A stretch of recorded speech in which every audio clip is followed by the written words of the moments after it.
Sorry, it's taking a while, y'all. My laptop a little slower. It's older.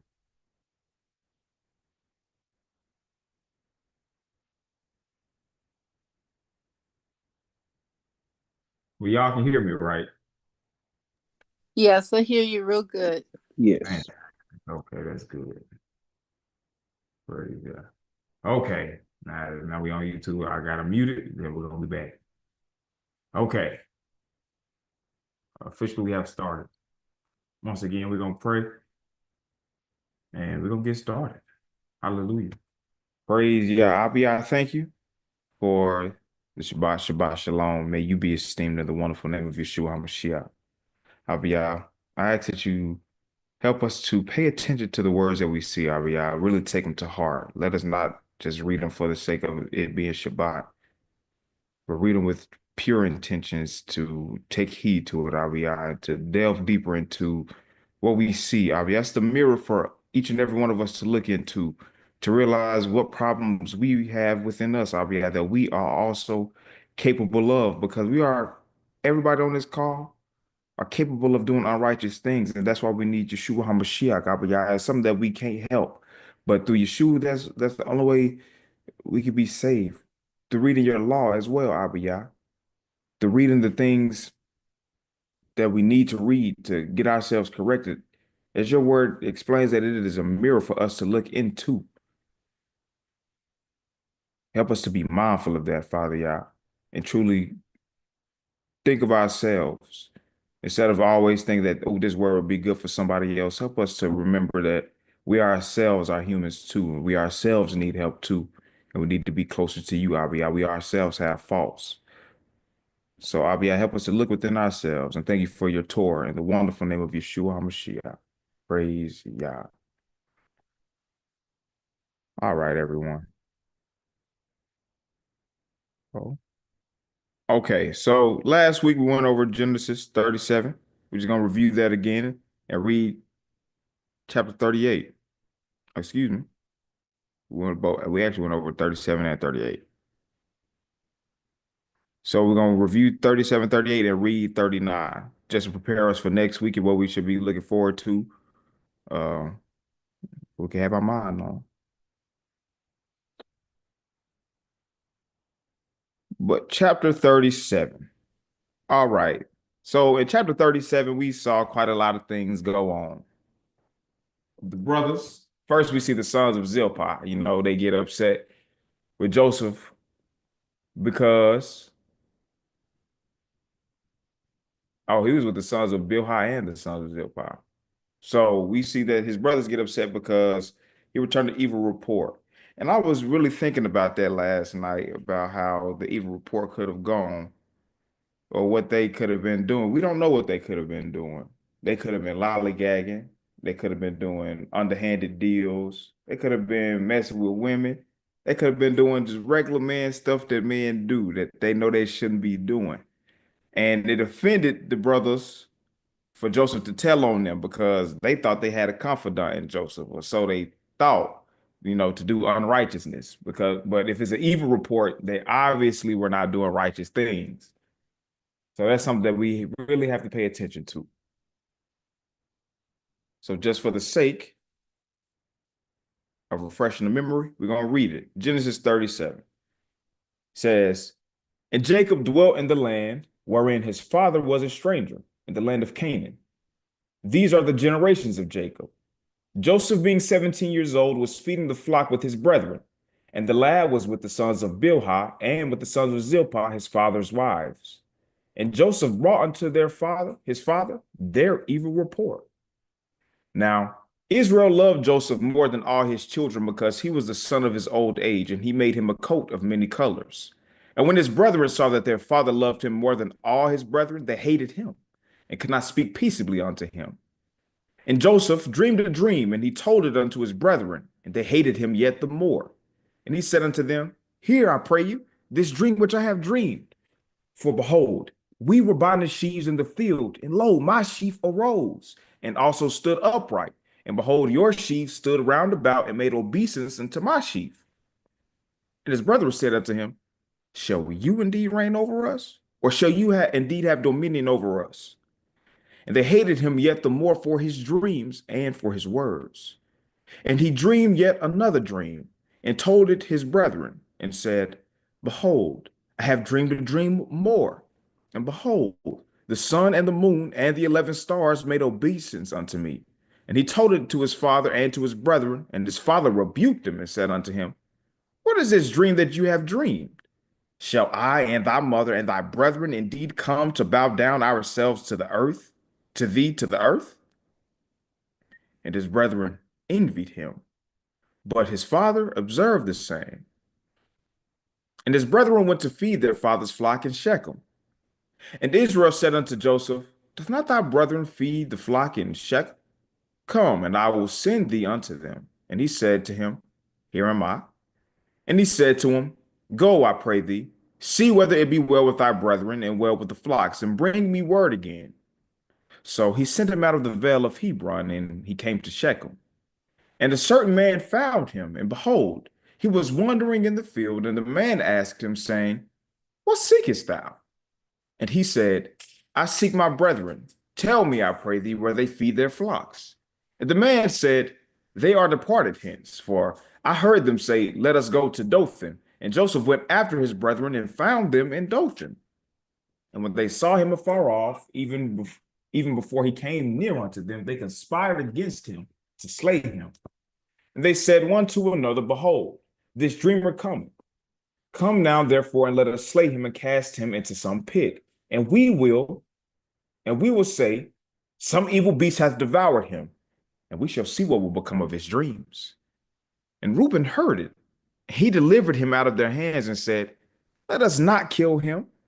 And Reuben said unto them, Shed no blood, but cast him into this pit that is in the wilderness, and lay no hands upon him, that he might rid him out of their hands to deliver him to his father again. And it came to pass when Joseph was come unto his brethren, that they stripped Joseph out of his coat of many colors that was on him. And they took him and cast him into a pit. And the pit was empty, and there was no water in it. They sat down to eat bread, and they lifted up their eyes and looked, and behold, a company of Ishmaelites came from Gilead with their camels, bearing spicery and balm and myrrh, going to carry it down to Egypt. And Judah said unto his brethren, What profit is it if we shall slay our brother and conceal his blood? Come, and let us sell him to the Ishmaelites, and let not our hand be upon him, for he is our brother and our flesh. And his brethren were content. Then there passed by Midianites, merchantmen, and they drew and lifted up Joseph out of the pit, and sold Joseph to the Ishmaelites for 20 pieces of silver. And they brought Joseph into Egypt. And Reuben returned unto the pit, and behold, Joseph was not in the pit, and he rent his clothes. And he returned unto his brethren and said, The child is not, and I? Whither shall I go? And they took Joseph's coat and killed the kid of the goats and dipped the coat in the blood. And they sent the coat of many colors, and they brought it to their father and said, This we have found. Know now whether it be thy son's coat or no. And he knew it and said, It is my son's coat. An evil beast hath devoured him. Joseph is without a doubt rent in pieces. And Jacob rent his clothes and put sackcloth upon his loins and mourned for his son many days. And all his sons and all his daughters rose up to comfort him, but he refused to be comforted. And he said, For I will go down into the grave until my son mourning. Thus his father wept for him. And the Midianites sold him into Egypt unto Potiphar, the officer of Pharaoh, an officer of Pharaoh's, and captain of the guard. All right. Chapter 37. There's actually a lot in there that we need to pay attention to. The first thing that we need to deal with is how we think of our brethren, of our brothers, of our sisters, of our fathers, of our mother, of people that we say we love, or people that we have grown up with and we know more than anybody on the outside. In this case, more than that man that told Joseph that his brothers was in Dothan. We It's how we think toward each other, toward one another. And that's the problem that Israel has. We see it right here in the forefathers. We also see it between Jacob and Esau, how the brethren thought against each other. But the furthest back that we can ever think is how Cain thought against his younger brother, just because Yah accepted his offering. And when I was listening to the lesson again, I heard some stuff, how the brother should have been mad at Jacob instead, and maybe they had right to be mad at Jacob. But when I look at that and think about what Yah did with Cain and Abel, if the brothers did well, shouldn't they be accepted?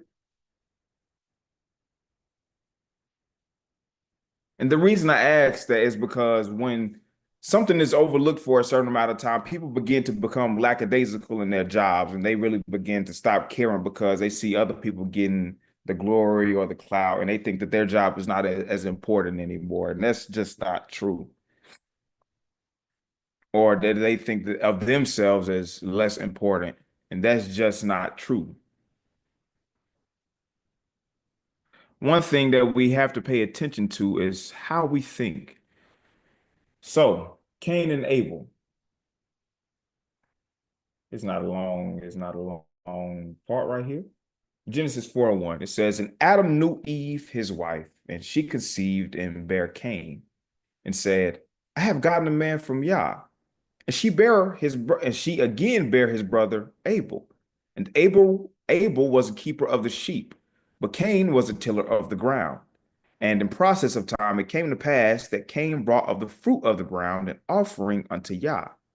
And Abel, he also brought of the firstlings of his flock and of the fat thereof. And Yah had a respect unto Abel and to his offering. But unto Cain and to his offering he had not respect. And Cain was very wroth, and his countenance fell. And Yah said unto Cain, why are you wroth? And why is thy countenance fallen? If thou doest well, shalt thou not be accepted? And if thou doest not well, sin lieth at the door. And unto thee shall be his desire, and thou shalt rule over him. And Cain talked with Abel his brother, and it came to pass when they were in the field that Cain rose up against Abel his brother and killed him. And Yah said unto Cain, where is Abel thy brother? And Cain said, I know not. Am I my brother's keeper? And he said, what hast thou done? The voice of thy brother's blood crieth unto me from the ground. And we know the rest of what happened to Cain. He cursed from earth, unrighteous things. But you see where it starts off is up here. Because of what we see on the outside, we think it's unjust treatment. But for the brothers even to have a problem, there's one thing that I did notice that they didn't do, including Reuben, when he tried to take his anger out on his daddy. They did not have the heart to say something to their father. Though you cannot disrespect your father, or you should not disrespect your father or your mother, I'm pretty sure conversation with them, even if they feel awkward for the conversation, they'll talk to you. You know how parents get when the child talks to them, they it feels odd to them. But with wisdom, I'm pretty sure the parent will know how to talk to that child because they see that the child is inquisitive or even heard about something. But the young men, including Cain, in their own wisdom, leading to their own understanding, they just thought within their mind and came up with something within their heart, which furthered their anger because they kept nursing on it and it kept replaying in their mind how my offer wasn't accepted or my daddy ain't make me no coat or I feel a certain way. And they take it out on the person who did no judgment. In Cain's case, he took it out on Abel when Abel wasn't accepting no offering at all. It was Yah. In this case, they took it out on, in Joseph's case, in the brethren's case, they took it out on Joseph, who was only 17, who was a kid.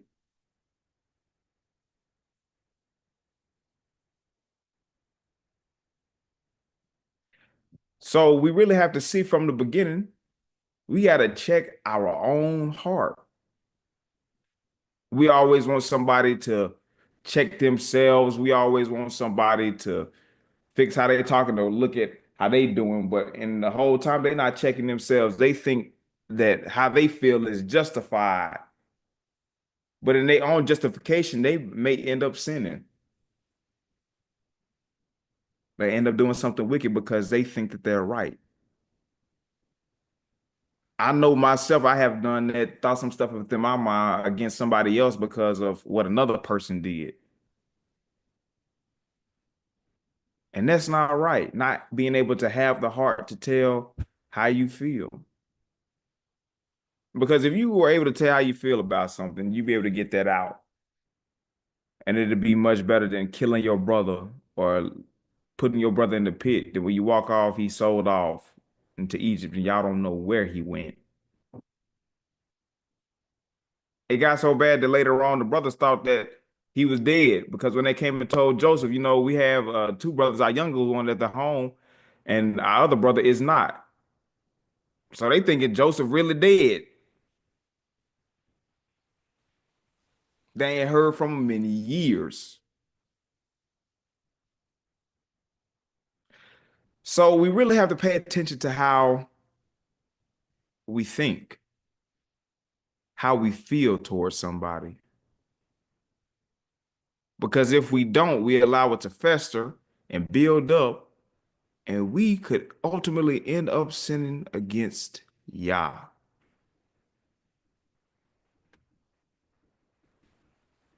And that right there is not good. Before I move on to my next point, does anybody have any comments? Or anybody would like to share what they think?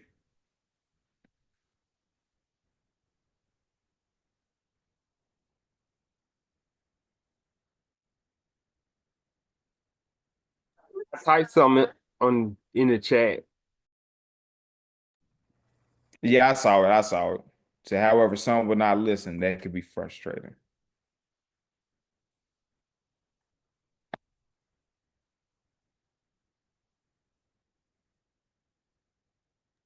I was wondering if they even thought about, having a conversation with their father about how they were feeling. Going back to what you're saying about being able to talk to your parents. Um, so I don't know if they even thought about doing that or if they felt that their father wouldn't listen to them or care anyway because of how much he um, favored Joseph. So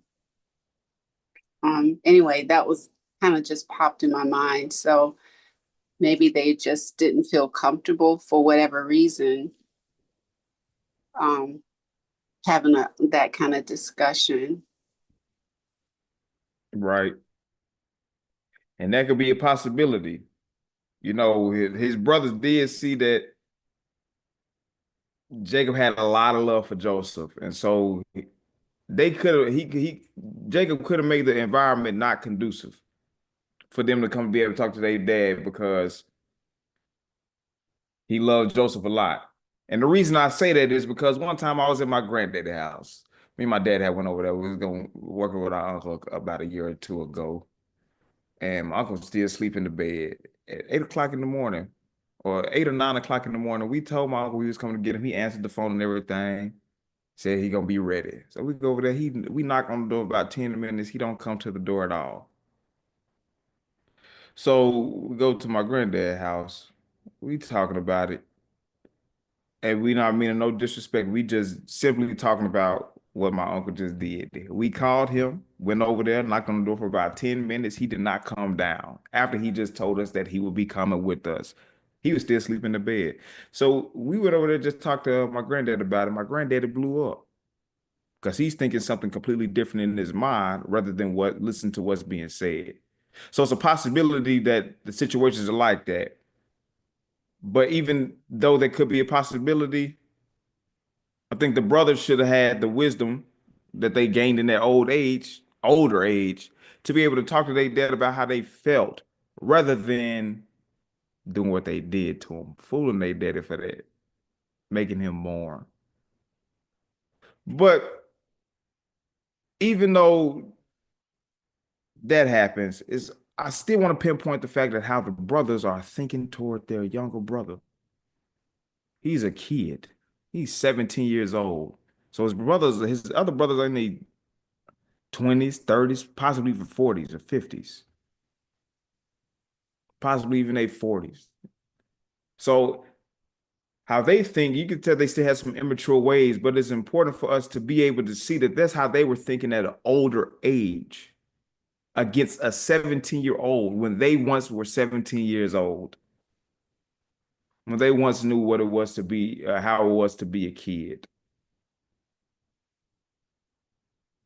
They taking it out on Joseph, but Joseph had nothing to do with Jacob loving Rachel when he first came to that land where he found Rachel, when he was with Laban. Joseph had nothing to do with that. None of the brothers had nothing to do with that. That was all Jacob, Rachel, Laban, Leah, Zilpah, and Bilhah. That had nothing to do with the sons. But them not thinking about that had nothing to do with that, it made it worse because they envying a brother because of a dream that he's having hate-filled thoughts. They cannot speak peaceably unto his brother, and that's not good. Just because of who somebody's mama is or somebody's daddy is or how they do. That's where we have to get ourselves together because that's what the Most High is not pleased with. And the reason I pinpoint the brothers so much is because they grew up with this man, this young boy. They seen him born to the age that he was at 17 years old. So they once had that, they love, ain't no way they didn't love their brother. He was once a baby. Most siblings are going to love the baby. They're going to show love to that baby. But for some odd reason, it begins to change because you think that the treatment is different. And as I was getting older, my dad said on the other teaching, before I get to that point, that me and Malachi called him soft. Because he's a he's more patient with the girls. And so, which is true. I'm not gonna say he's soft, but there's a lot more patience there. Where he also made a valid point. He was 23 when he got married. Me being 25, I see how sometimes I could be quick to get on the girls. How I be quick, how I am at 25 years old, how I think. And all the time, it is not good. All the time, it is not effective. All the time, it is not in wisdom. It's according to my own understanding. And of course, everybody is right in their own eyes. Everybody is wise according to their own conceit. That's the problem with the brothers because they think just about them. But when I look at it from a different perspective and realize that child is a baby, whether 5, 6, 7, 8, 10, 11, 12, 13, 14, 15, 16, 17, my 25-year-old mind should understand that this 17-year-old child, they a kid. They don't really understand as they should understand. So my mind should not go to hating that individual. I should be able to have the strength or gird up the strength or even pray for the strength to be able to talk to my parent about how I'm feeling. Even if it's an awkward conversation, that's something that we should have to learn how to face the hard conversations because if we don't, it'll get worse and a situation like this will happen. And that's not where we want it to go. Because this is not the only thing that we do to our brothers or our sisters. It's not. But you can see that there's a stain within each in the children of Israel, in his sons, because they had hate in their heart toward their brother. Look at the same things that we do today.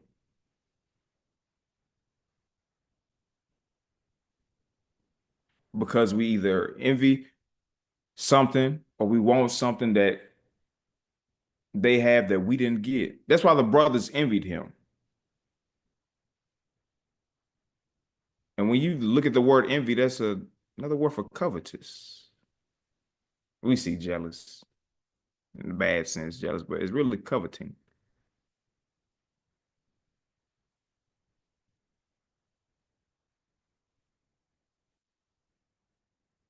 Different word. Well, or okay. But anyway, the word envy could also mean coveting because it's something that they want. They felt that they were lacking that. And with their in their mindset, with them lacking, it turned into anger rather than seeking out why it is the way it is.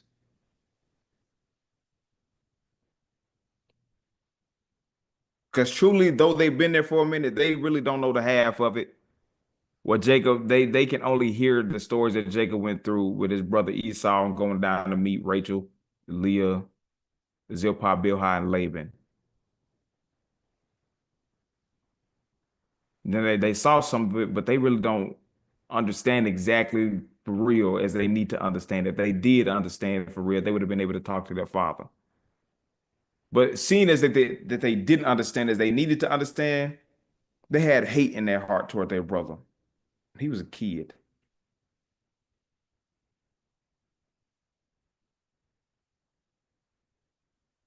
And that's not wise.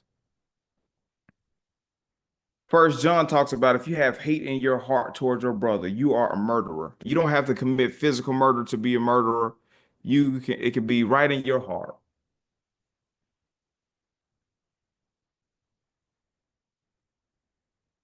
It could have been. Maybe their beef was, Ken said maybe their beef was with his mama. It could have been. You know how people think. People think some crazy. We know how we think as a people. We think some crazy stuff toward other people because we see a certain situation happen.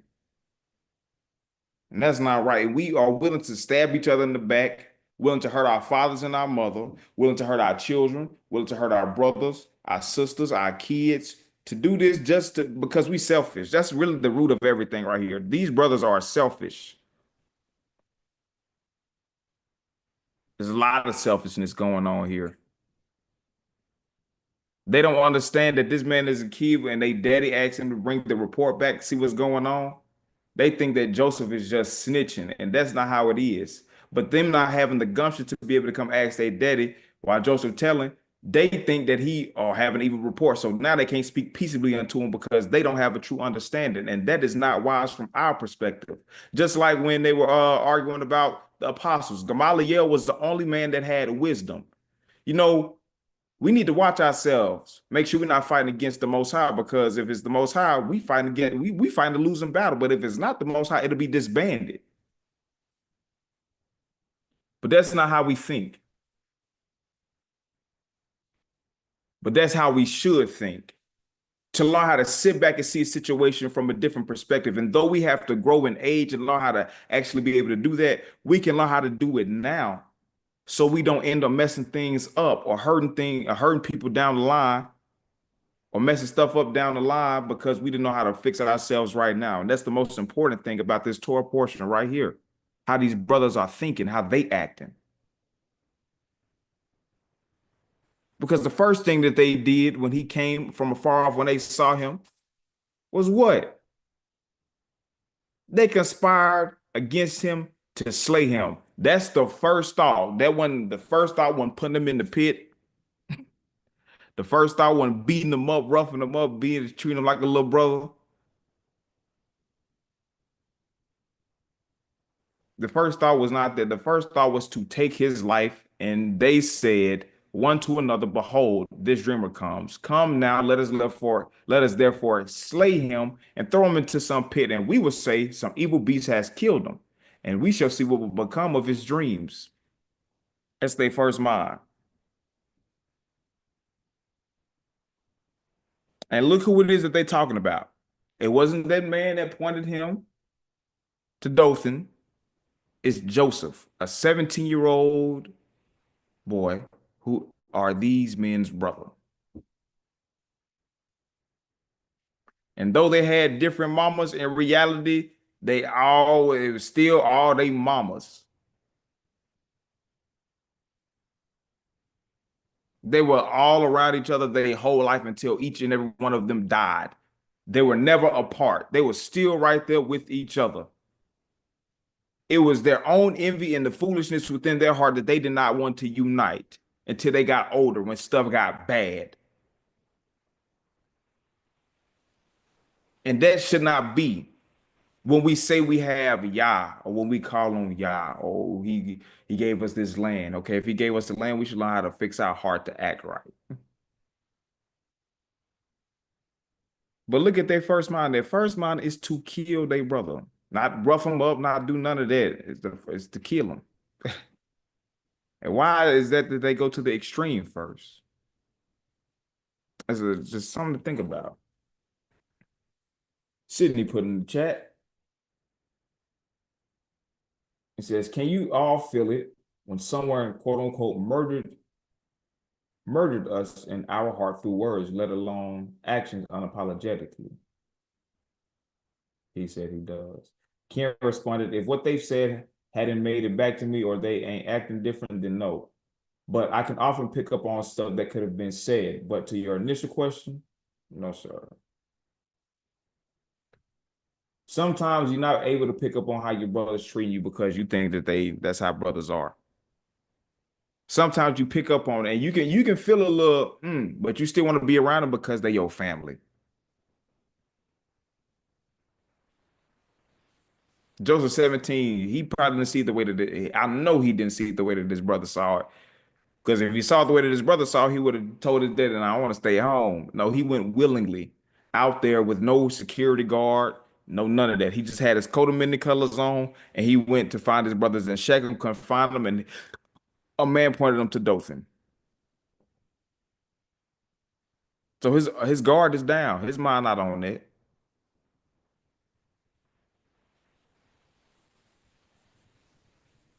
And that's how we got to start paying attention to other stuff in life too. If we have a problem or art against a brother, do you think that their mind is always on this art? It may not be, as our mind is always on this art. It is us that has a problem. So with our problem, the scriptures promotes us to go debate your cause with your brother with himself alone. That's what proverb tells you. So you don't have hate in your heart. It promotes you going to discuss the problem with your brother rather than coming up with hate in your heart and you kill your brother or become a talebearer, which makes you a fool.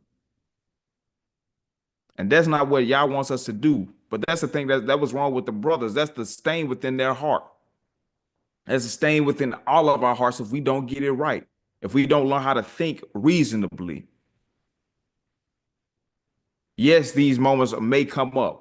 Yes, we're going to feel these feelings. The thing about it, we have to feel these feelings and recognize that our feelings are not always right, but I got to match up my feelings with the word. And if it don't match the word, I need to learn how to pray, get down on my face fast to learn how to approach this problem.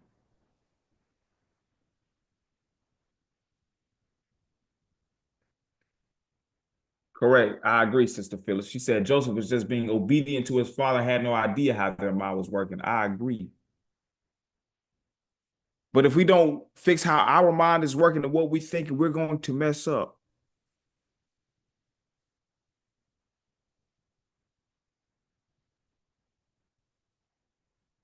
Look at how we do each other, even in the land of our captivity, y'all. Some of us, some people I have seen videos online where some of our own black people, our brothers and sisters, Hebrews scattered around the world, whether it be in the UK or America. Somebody getting stabbed through or shot down. Somebody always getting cheated on. Somebody got a side piece, destroying, devastating families, killing people, killing kids,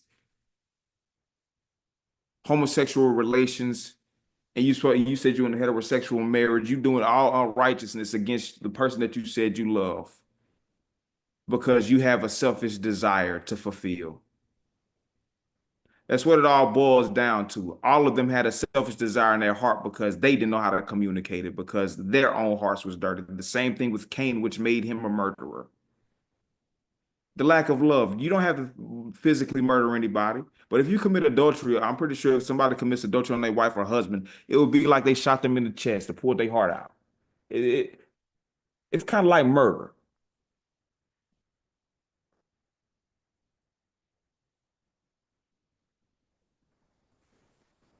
because we have no regard to how that person would feel. And we have to learn how to have a regard about how another individual will feel. That's what will keep us from sinning against Yah. Because if we pay attention to how he would feel, how we would feel, how another individual will feel, we would really think about the sin that we do before we sinned. Could this blow my witness? And even though you want to sin, you can start thinking about it heavy. Let it be on your heart heavy. Man, if I do this, what's going to happen? And Reuben tried to do that, but he did not have a heart enough to tell him, no, we're not going to do this. He wasn't willing to put his body on the line to put up a fight against his brothers. No, he still let him throw him into the pit to try to act like I'm gonna come to try to come get him back later. Little did he know Midianites was coming already.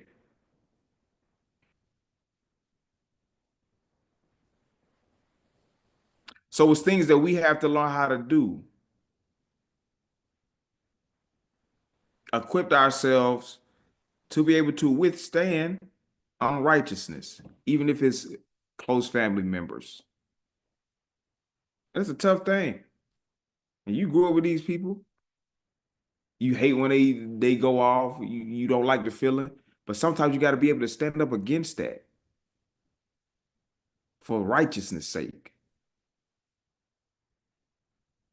Because if you don't stand up against that, how do you know that the Midianites ain't gonna come and sell your brother off because of your lack of courage to stand up against unrighteousness?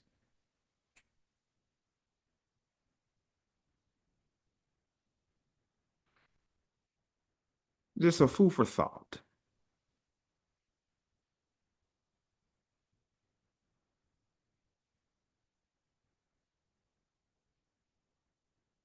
When we scroll down to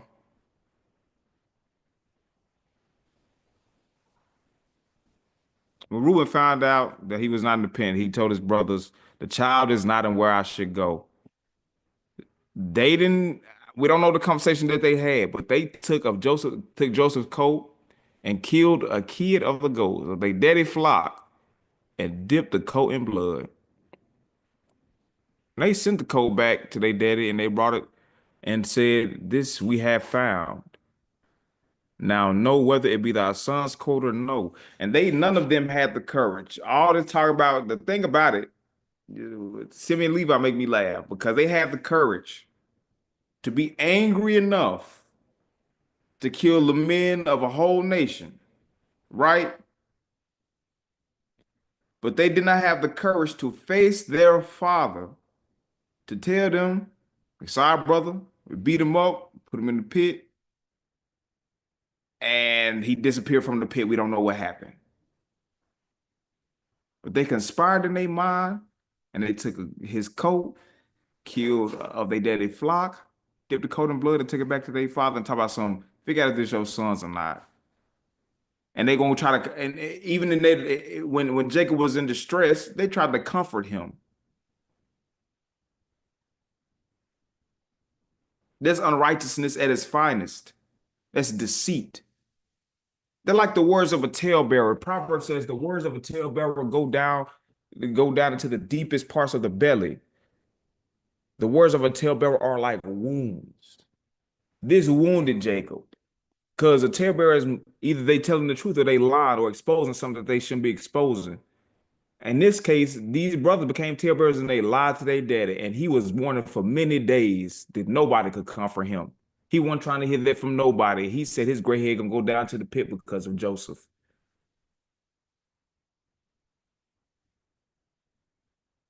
And that's the thing that we don't do as a people. We always have this anger and hate within our heart towards somebody else, and us not having the heart or the gumption to be able to come talk to them about it. We want to take that anger out, but on the wrong person. And we take the anger out on the wrong person. We forget how the result gonna end up right here. And now that the result is right here, somebody could be devastated. And now we want to feel bad because the person is devastated, which makes us stupid. Because all we had to see it play out for us to feel bad rather than having a conviction in our heart at the first when we thinking about these unrighteous things. When the unrighteous things come in your heart, I'm not going to tell you that it's wrong.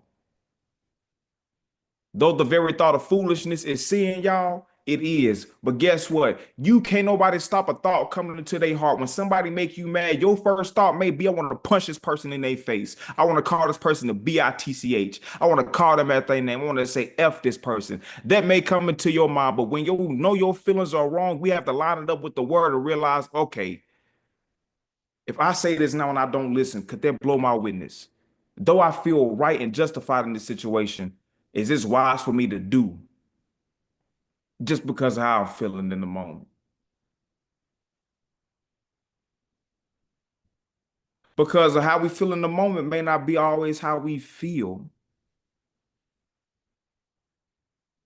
We really don't hear much of what the brothers did after his father was mourning.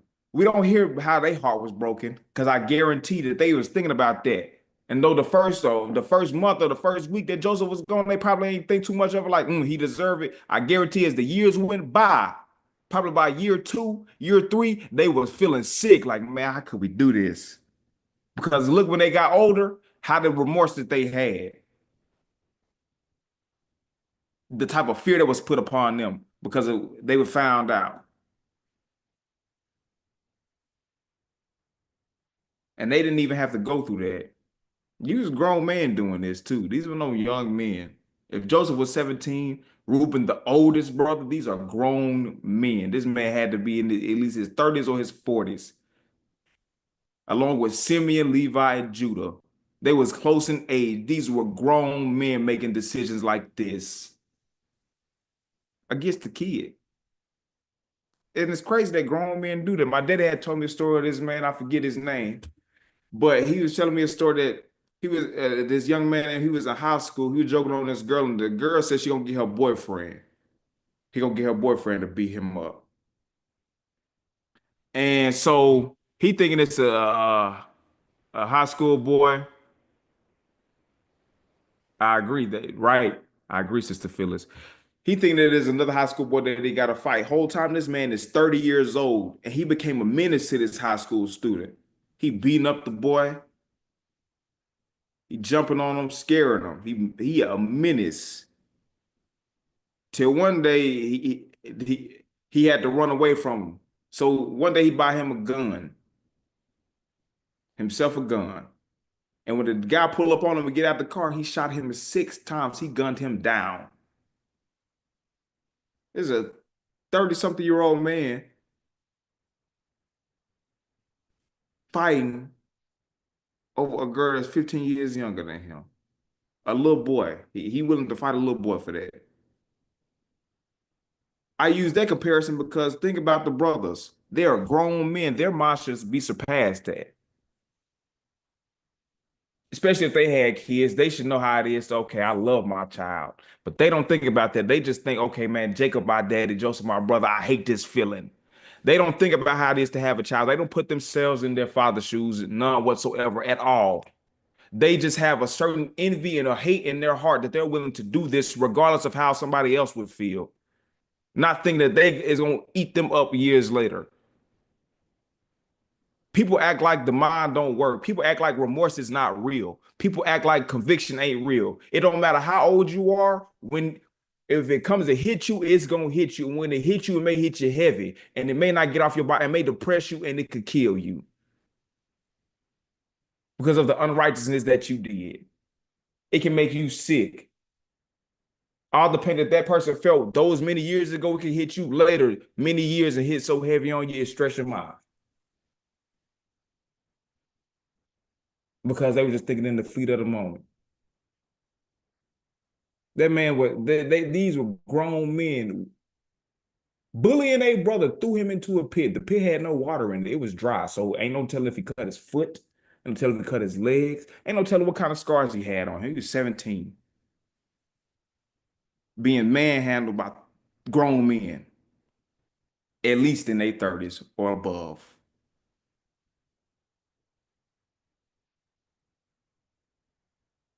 And they talking outside of the pit like he can't hear. They walk away from the pit. He begging for his brothers to get him out, and some Midianites get him out. And next thing he know, he going down to Egypt. He was stolen. That man, when he was in prison, he said, "Man, I should not be here. I was stolen out of the land of the Hebrews." So imagine what's going through his mind as a kid. Kind of like that story I just told y'all. Imagine what was going through that boy's mind for him to gun down a 30-year-old man. He was afraid. He was filled with fear because of that grown man did not have the wisdom enough. And guess what? He died by the hands of a young boy because of his ignorance and his foolishness. So we should have the mind to think about how somebody younger than us would feel rather than in treating them a specific type of way because of what somebody else did. That's so unrighteous. That's foolish.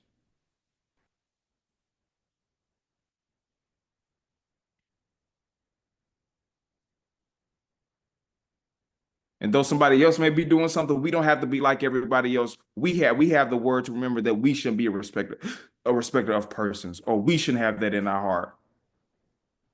So all this word that we think is for somebody else, it really just may be for us to think about it.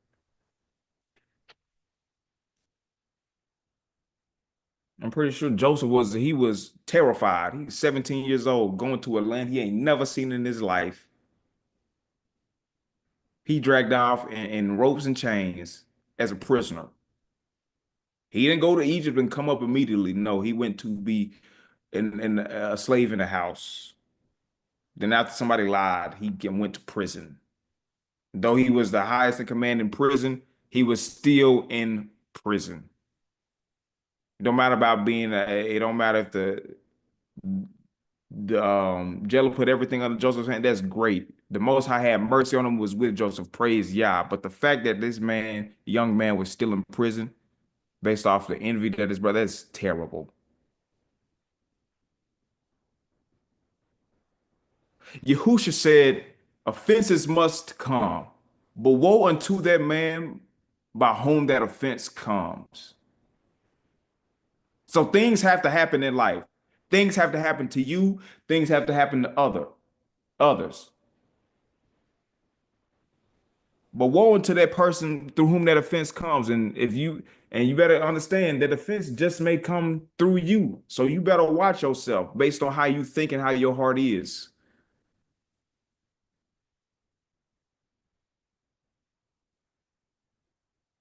The Most High knew who Joab was and how Joab thought. He knew Absalom was going to get caught in that tree, and he knew how Joab was going to be.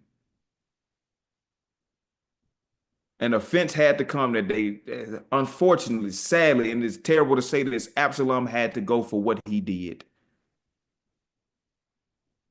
But Joab, not listening, killed him. Didn't listen to the command of the king. Years later, when he tried to grab on the horns of the altar, he got put down the way that he did. So the things in our heart, we have to really pay attention to them. We have to learn ourselves instead of always trying to learn other people, what other people doing. We got to learn how to look at and learn ourselves. Because if we can't have no control over ourselves, what sense is it you trying to pay attention to somebody else? A man without control over his spirit is like a city that is broken down and without walls. Anything can come out, anything can go in. You are not protected because you simply don't have control over your spirit. You don't have control over your spirit. You get so mad you throw your brother into a pit, but the first thing that come in your mind, you kill him, but you had to be convinced to throw him into a pit. That's all based off of envy. They had no control, and they was so willing to lie to their daddy, let him mourn. That ate them up eventually. So it's just some things to think about how we treat each other, how we treat kids, how we treat our spouses, how we treat the people we betrothed to, how we treat ourselves, how we think. We have to really pay attention to that because if this was in our forefathers and this Torah was written for our learning, we have to understand that this stain, this blench is also within us, and you can't nobody deny it. That's why you have to learn to confess your sins and forsake those sins that you have. Because all these brothers were in denial.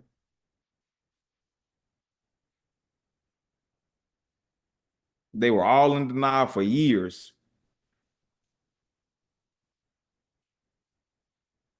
And was cool with telling the lie for years until it got exposed by the same person they lied on. Years later.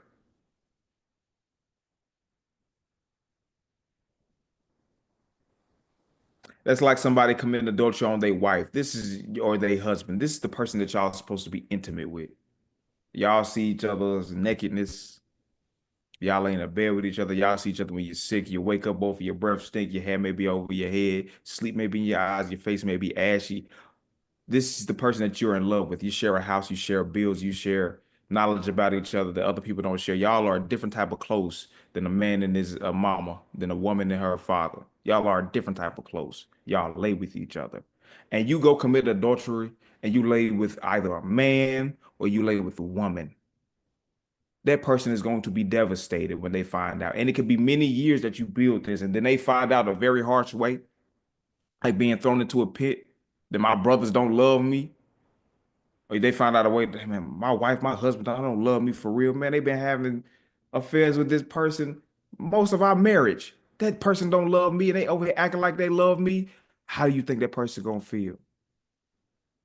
And the thing about it, why that person who's the adulterer, they being so selfish, they don't care because they just getting that good feeling that they want. They only begin to care when they see that person that they said that they quote unquote love devastated. And after that person is devastated, they've moved on. So now the hurt begins to set in with the other individual. Now I have remorse. I don't know why I did that. But brother, you should have thought about the love that you said you had for me. The sister, you should have thought about the love that you said you had for me for this long. And you cheating on me. That's the equivalence of throwing me into a pit. Conspire to kill me first. Mm. But that's how we think toward each other. As a nation, that's just how we think toward each other. And it's awful. That's how we think toward each other now. We cool with side pieces. We cool with killing our brother. We cool with the conspiracy. And that's terrible. And we talk about we are a good nation. I refuse to agree with that. We are a terrible people. We're great because of talents. Talents ain't the only thing that you have. You got the Torah to uphold before you got talents. You have a power that you must first seek in order for those things to work out for you. Because you can have all these talents and still end up going to hell. Because your heart dirty. Because your heart wicked. Because you're an adulterer. Because you're a murderer. Because of homosexuality. Because of idolatry. Because of all these unrighteous things within our heart that we don't want to get out because we're afraid to expose ourselves, but rather have somebody else exposed. What kind of love is that? Paul even brought it out good in Ephesians. A man ain't gonna hurt his wife because he ain't gonna hurt himself. If a man love himself, he gonna love his wife. So you have to learn how to love yourself. You know how you would feel if somebody threw you into a pit. So therefore, don't throw nobody into a pit. Think about it. Those feelings may come into your mind. Scriptures say, "Be angry and sin not." The Psalms say, "Stand in awe and sin not." Lay upon your bed. And when you look at the word, when it says stand in awe, it talks about being angry. So that's where Paul gets it from. Those things may come into your heart. You may have unrighteous thoughts. Don't mean you have to act upon them and sin against Yah or sin against your brother or even sin against yourself because of your selfishness. But Israel don't know how to be unselfish people. We just like to fornicate. We like to satisfy ourselves. We like to satisfy that feeling that within our mind because we have to be right. So it's something that we should think about, how we entreat other people. Instead of just thinking, oh, it's just about me. Because that was the brother's problem. It was just about them. But now, can't nobody. They daddy refused to be comforted by any of the children because of their stupidity. Before we move on to chapter 38, does anybody have any more comments about chapter 37? I would like to hear your thoughts.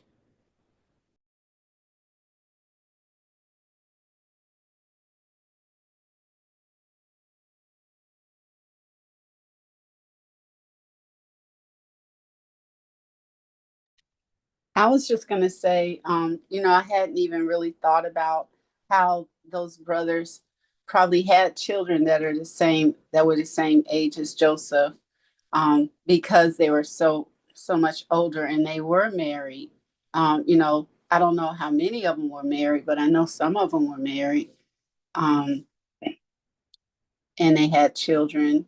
It just made me think about, I've grown up with two people whose the sister was the same age as, their sister was the same age as their daughter.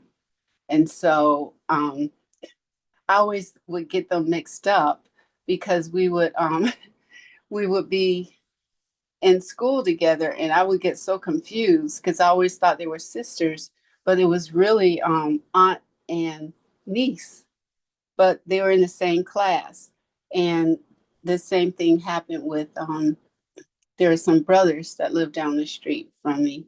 Well, some young men that live down the street from me, and one's an uncle and one's a um, nephew, but they seem like they were brothers because they're the same age. But anyway, that just kind of popped in my head when you said that, because it's obvious, but it really hadn't like triggered in my brain that that's why that was one of the other things I was like, that is like, it was so warped the way they were thinking. It just didn't make any kind of sense whatsoever.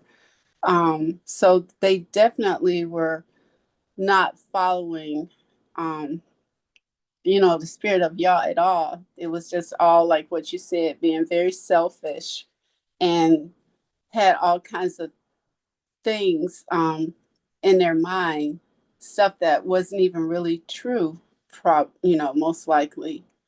How your thoughts, you'll start thinking things over and over again and making a more of a big deal of something that really isn't, to the point where it just blows up and festers. And it's really nothing, and it's really all out of shape. It's not even what it really is. I'm kind of saying that funny, but do y'all know what I mean?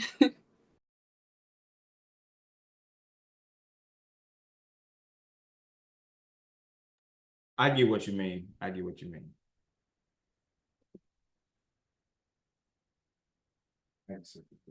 I was gonna say, yeah, my only thought is again that whole with him having a whole different mama. It reminds me of when we was kids, me and my siblings. So my folks divorced. I was 4 years old, and so like that was just like enough time for them to have all four of us.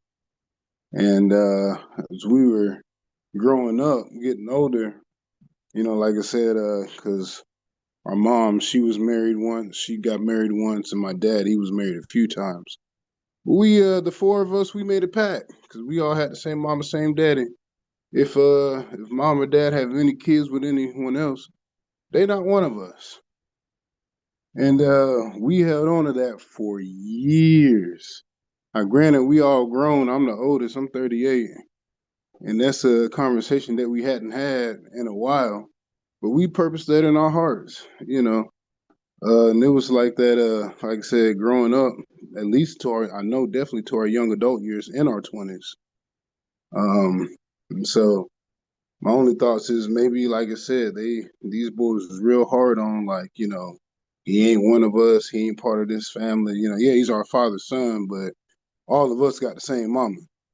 He ain't, so and with them being the age that they are, it sounds like something that, if you look at it from that perspective, it sounds like something that they could have been harboring in their hearts for a while, with Yosef being born, they could have hated him from jump. Yeah, he was a baby, but at the same time, like, this is the second wife, the one that, yeah, that's what he was there for, but that ain't who he with. He with our mama. Our mama's the one that's, this legacy been coming through her so far. So, that's I'm just, like I said, just things that could have been in their minds and their hearts. It's just my thoughts on it. Gotcha. Thank you, Brother King. And I'm glad you actually shared that, which makes me bring out the point that you see how long that we can hold on to something that we make a pact with from our siblings.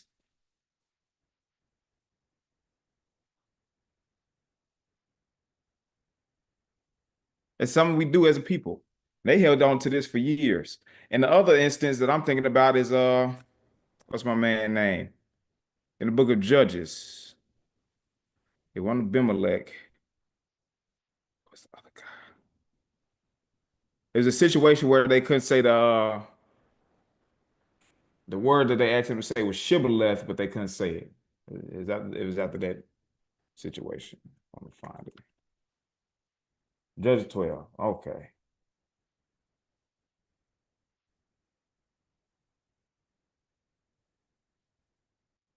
Jephthah. What they say to him?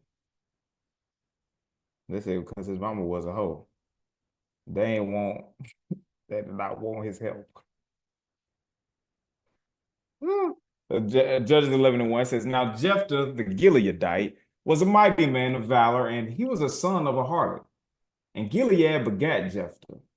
And Gilead's wife bare him sons, and his wife's sons grew up, and they thrust out Jephthah, and said unto him, You shall not inherit our father's house, for you are the son of a strange woman.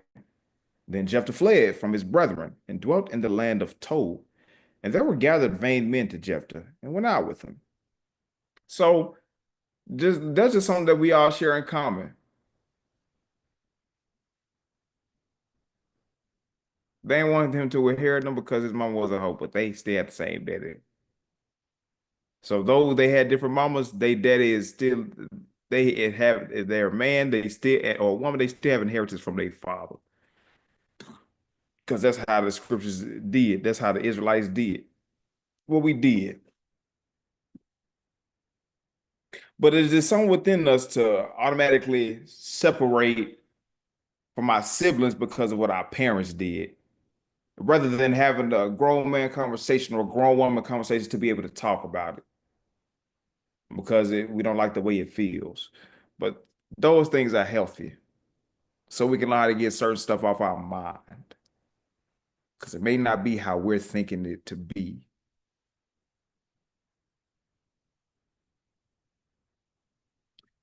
Genesis 38. We're going to review this. We're going to read chapter 39 and we'll be finished, y'all. But Genesis 38. It said, and I was listening to this morning. I was like, oh, shoot, Judah left his family for a little bit. It says, and it came to pass at that time that Judah went down from his brethren and turned into a certain Adulamite, whose name was Hira. And Judah saw there a daughter of a certain Canaanite, whose name was Shua, and he took her and went unto her. And she conceived and bare a son, and he called his name And she conceived again and bare a son, and she called his name Onan. And she yet again conceived and bare a son, and called his name Shelah. And he was at Kazib, and she bare him. And Judah took a wife for his firstborn, whose name was Tamar. And Judah's firstborn, was wicked in the sight of Yah, and Yah slew him. And Judah said unto Onan, Go in unto your brother's wife, and marry her, and raise up seed to your brother. And Onan knew that the seed should not be his. And it came to pass when he went into his brother's wife that he spilled it on the ground, lest he should give seed to his brother. And the thing which he did displeased Yah, wherefore he slew him also. Then said Judah to Tamar, his daughter-in-law, Remain a widow at your father's house till Shelah, my son, be grown. For he said, Lest peradventure he die also, and as his brethren did. And Tamar went and dwelt in her father's house. And in process of time, the daughter of Shua, Judah's wife, died. And Judah was comforted, and he went up into his sheep shearers to Timnath. And he and his friend Hira the Adulamite. And it was told Tamar, saying, Behold, your father-in-law goes up to Timnath to shear his sheep. And she put her widow's garments off from her, and covered her up with the veil, and wrapped herself, and sat in an open place, which is by the way to Timnath. For she saw that Shelah was grown, and she was not given unto him to wife. When Judah saw her, he thought her to be a harlot, because she had covered her face. And he turned unto her by the way and said, Go to, I pray thee, let me come in unto you. For he knew not that she was his daughter-in-law. And she said, What wilt thou give me that thou mayest come in unto me? And he said, I will send thee a kid from the flock. And she said, Wilt thou give me a pledge till thou send it? And he said, What pledge shall I give thee? And she said, Thy signet, thy bracelet, and thy staff that is in thine hand. And he gave it to her, and came in unto her, and she conceived by him. And she arose and went away, and laid by her veil from her, and put on the garments of her widowhood. And Judah sent the kid by the hand of his friend, the Adulamite, to receive his pledge from the woman's hand. But he found her not. Then he asked the men of that place, saying, Hey, where's the harlot that was openly by the wayside? And they said, There was no harlot in this place. And he returned to Judah and said, I cannot find her. Also, the men of the place said that there was no harlot in this place. And Judah said, Let her take it to her, lest we be shamed. Behold, I sent this kid, and thou hast not found her. And it came to pass about 3 months after that it was told Judah, saying, Tamar, thy daughter-in-law, hath played the harlot. Behold, she is with child by whoredom. And Judah said, Bring her forth and let her be burnt. When she was brought forth, she sent to her father-in-law, saying, By the man whose these are am I with child. And she said, Discern, I pray thee, whose are these, the signet and bracelet and staff. And Judah acknowledged them and said, She hath been more righteous than I, because that I gave her not to Shelah my son. And he knew her not again no more. And it came to pass in the time of her travail that, behold, twins were in her womb. And it came to pass when she travailed, that one put out his hand, and the midwife took and bound upon his hand a scarlet thread, saying, This came out first.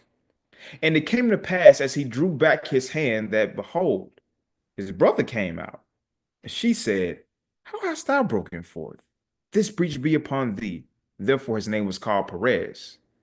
And afterward came out his brother that had the scarlet thread upon his hand, and his name was called Zerah. So we're learning about Judah. We know why we're learning about Judah here. It's all a great, this is a good history. It's a good foreshadowing to what we finna see with Joseph, how he has to become a man. But we also see some things when the Most High pinpoints a specific person, anybody in the scriptures, except Yahusha, we see they flaws. Ooh, we see they sin, and we see them fall and look like a dummy. That's how you know these scriptures true. Judah being a human here, he left his brothers.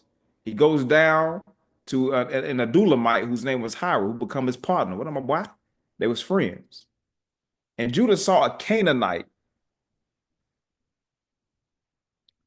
And with Judah seeing that Canaanite, what he thinks to do, he taking a wife. Now, Judah, his whole life, he know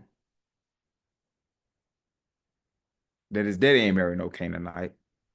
He know Abraham ain't married no Canaanite, and he know Isaac ain't married no Canaanite.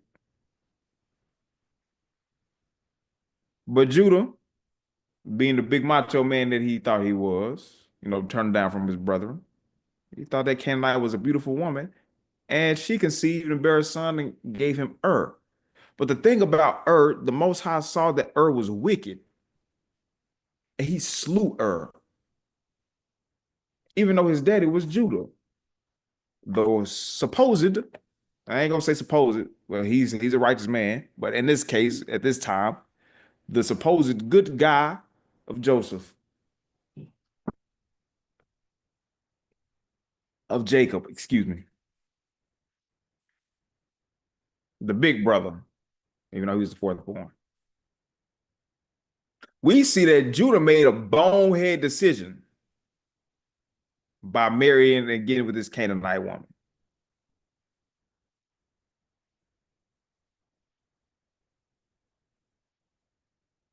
And the reason I say that, look at how his sons think, or the son that we see how he thinks, Onan. We just see that Ur was wicked. But when died, Judah told Onan, go into your brother's wife and marry her and raise up seed to your brother.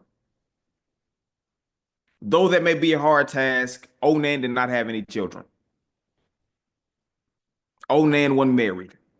Onan was a single man who had to marry his brother's wife because his brother died. It wasn't adultery. No, this was cultural. So though the firstborn would have been his sons, this man still would have had a family. But him being selfish in his mind said he knew that the seed wasn't his, so he spilled his seed upon the ground. The Most High saw, and he would not give seed to his brother. That's what was wicked. You weren't trying to continue your brother's line. You were just worried about having sex, and this is your chance to have some sex and spill your seed without having the child. But he must have thought that the Most High ain't see his heart because of the decision that he made, and he planned it. But what really stuck out to me is how he said he would not give seed to his brother. That's why he didn't want to do that.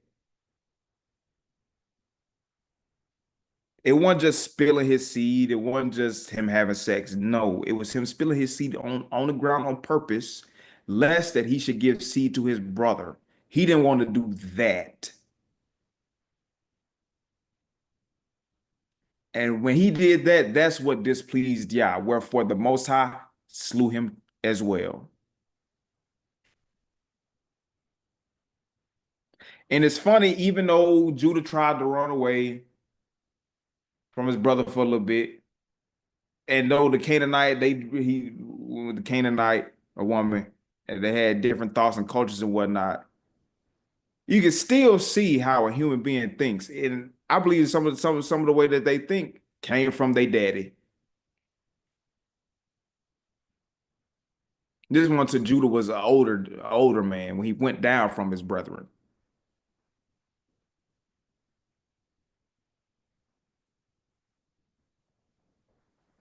So a lot of the things that being your children, your nieces, your nephews, they come from the people that came before them, whether it be a grandfather, grandmother, but more directly, even more so, your father and your mother, the people that you're around.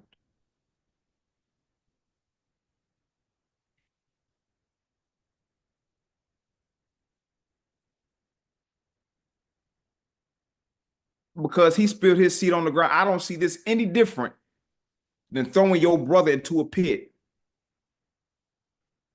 Be willing to conspire to kill your own younger brother, your little brother. And it's funny how they keep doing this unrighteousness to brothers. How they treat their brother, how they treat family. Because that's why Onan did not want to give seed to Tamar.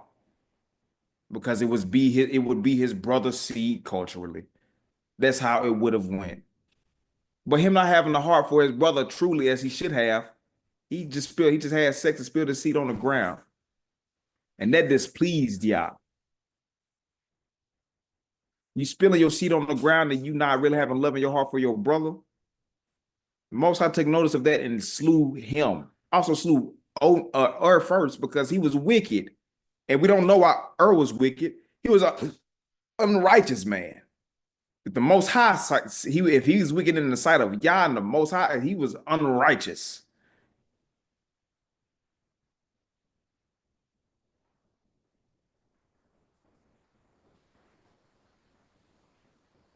And I'm not trying to throw no salt on Judah at all, but it just makes me think, how was his parenting skills? And I don't think they were extremely good because of what he does to Tamar. He lied to her. Judah, Yehudah, the one that came and retrieved Joseph when he matured. But Judah did this.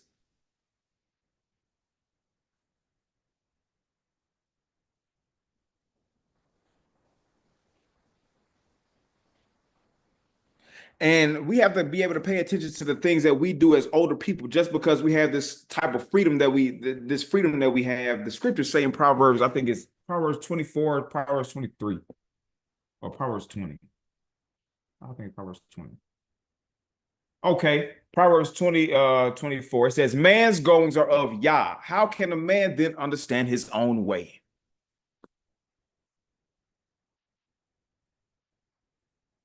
So we really have to look at the things that we do. Because we thinking we have these ideas in our heart and they're gonna go the way that we plan them to go. But in reality, when we set out to do something, they may not go the way that we plan them to go because we have some type of fallacy in our mind that it's going to always be perfect, that ain't no obstacle going to come out, or it's going to be obstacles everywhere. That's not how it be. We have an extreme, we have either a bad extreme or a good extreme in our mind that may not be true because it has to go the way of Yah. Can y'all give me one moment?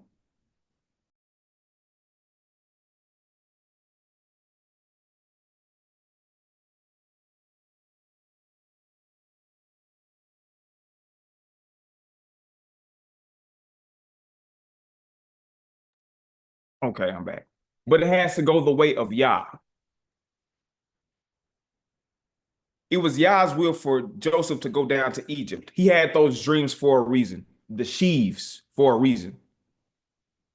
The moon and the stars and the sun making obeisance to Joseph for a reason. That was all of Yah.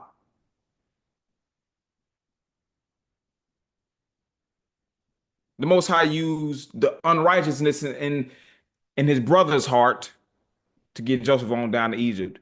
They didn't know the Midianites was coming. They didn't. But they threw him in that pit for sure.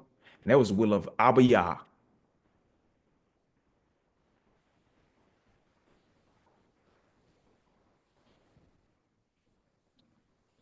So I'm looking at Judah, the decision that he made. And the reason that these things happened to him, I'm looking at it different when I look at the other scriptures about how Most High already knows. Most High knew he was going to do this. But Judah, in his own mind, he has a plan for himself that only he is thinking about, that he thinks is going to work out according to what he has already planned. Pretty sure he didn't know that his firstborn was going to die because Yah saw him wicked. Pretty sure he ain't know that, but that was of Yah. Onan, what was in Onan's heart? Pretty sure Judah ain't know what was in his heart. It was of Yah. But the Most High has to take people down through a certain way for them to be able to see themselves, and the Most High will allow it. Because this is what helps mature Judah to recognize and learn how to begin to take accountability for the actions that he has done. It don't tell us why he went down from his brethren and turned into a certain Adulamite, why he started kicking it with Hira. It don't tell us why. We already know that they live real lives. They do. I'm not gonna act like they don't. It's some stuff that we don't see right here that Judah did. He see a Canaanite, he falls in love with a Canaanite woman, the daughter of Shua.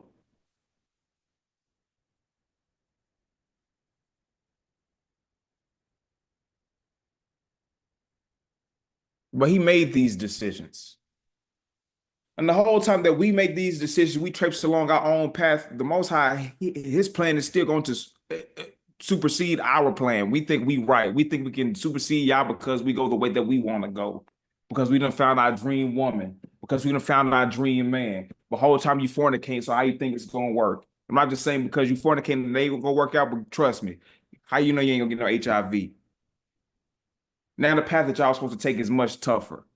Oh, now you got a baby, you young, you 20 something, had your baby at 20. It's hard for you at 25, 26, 27, 28. It's tough for you because you didn't want to listen, because you was going your own way. You done found the dream person, but y'all ain't prepared enough. We have our own plans in our mind, but the Most High, he going to bring you all the way through to your end. But while you done make those decisions in your life, you have to live them out. You got to walk it out. And you have to be able to endure it because you done made the decision you made and you didn't consult me first. That's what Judah did. That's why Onan died first. They were unrighteous men. The other son did something that displeased Yah, but not want to give seed to his brother because of how they think, because of how they are, because of how they want to go.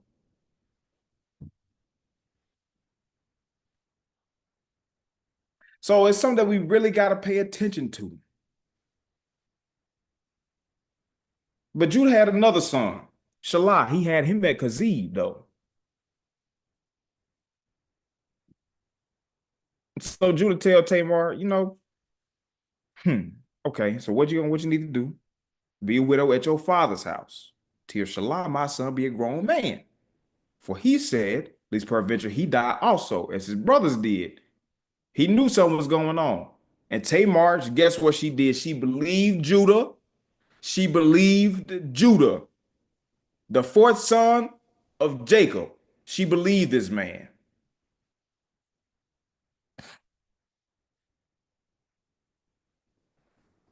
And she goes down to dwell in her father's house. And it says in the process of time, it was so much time that passed on that when Judah came down to mourn, Shelah was a grown man. So it says in the process of the time, the daughter of Shua, Judah's wife, died. It don't tell you how many years. And he goes down to Timnath in the land of the Philistines at this time. But he goes down to Timnath. And we know he got something going on. It says because he went up to his sheep shearers to Timnath. And he and his friend Hira the Adulamite. And it was told to Tamar. Tamar found out that Judah there. And I want to say, just look how righteous the Most High is. As much as we try to conspire against people and make up decisions in our mind to have somebody down bad or put somebody in the worse off position that we are, all that conspiring that we do, you better understand that somebody is much wiser. His name is Yahuah, and he can have somebody conspire against you thinking that you're doing right the whole time. Just because you're getting your pleasure on the whole time, it could be for you to take some accountability or you meet your demise. Yeah, that is called reality because we think that we right within our own mind. Whole time the Most High got to play for you. Y'all better remember the Most High not mocked. Whatsoever man reaps or sows, that shall he also reap. It can look good for a time. It can be perfect for a time. It can be a fantasy for a time, but in reality, gonna set in. You're gonna dang, it hit you in the chest like a brick. And it broke all your clavicle. You got to sit down and recover, make you think about the decision I done made. And the Most High's whooping hurt more than anybody's. We don't like to be hit on our flesh because it hurts for the time being, right? Y'all ever heard of depression though?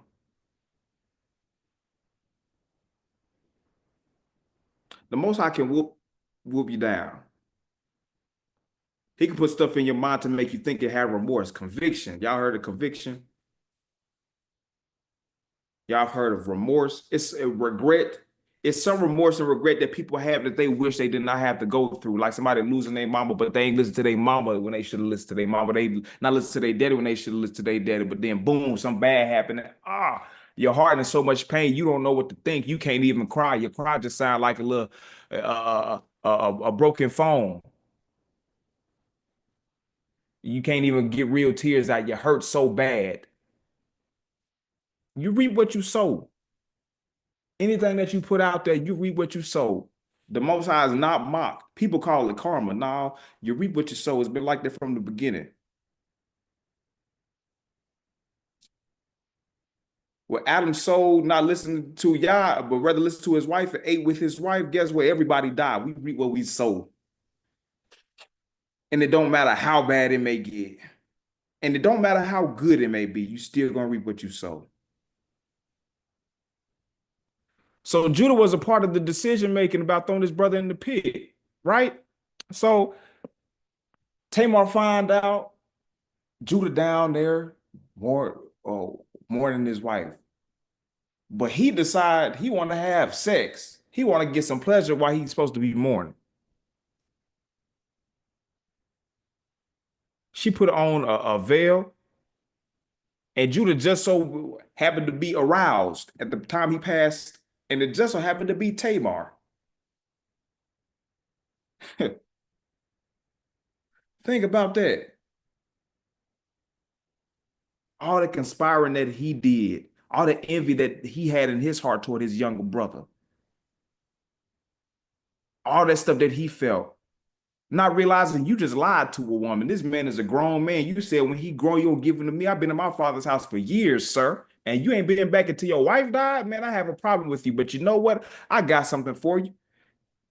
And she was so wise with it. The Most High gave her the idea so well. She asked, what pledge will you give me? You got to give me something before you come into me. She said, I'm gonna send you a key. I'm gonna send you a gold. Okay. What you gonna give me till you send it? You're gonna give me something in exchange until you send it. We gotta have some collateral. He asked her what? He had to be the one to ask her. And she gave him everything. And him being a simpleton right here gave her everything that she asked for. The signet, the bracelet, and the staff. He gave it to her.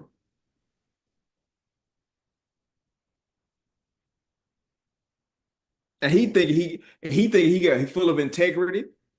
That when he get done doing this deed, he gonna send the kid, which he did. He sent that kid, and the woman wasn't found. To 3 months after, she wasn't found. Time had to pass, and then other people conspiring against Tamar. Talking about something. Hey, your daughter-in-law playing the hoe.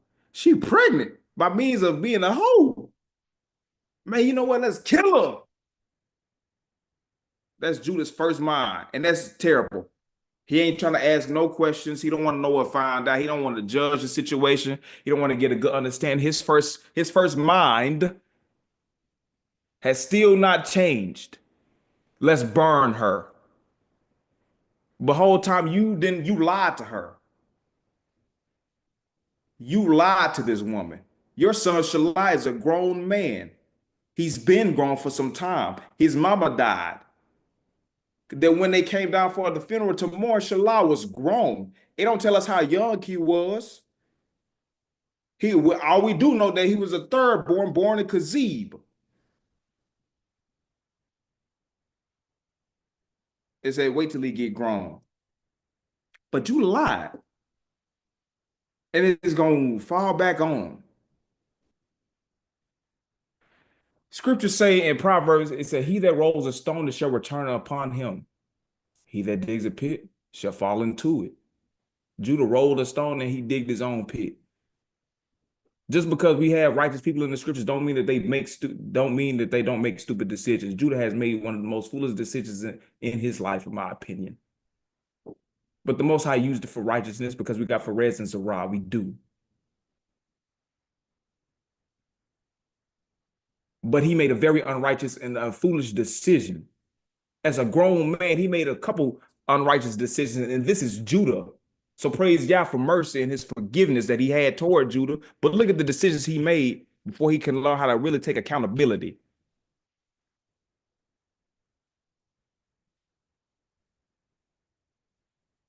Just think about it.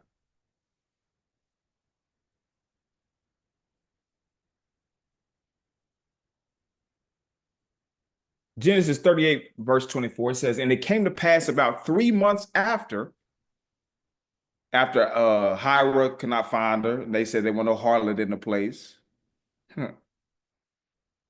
3 months after that, it was told Judah, saying, Tamar, your daughter-in-law has played the harlot, and also, behold, she is with child by being a harlot, or by whoredom.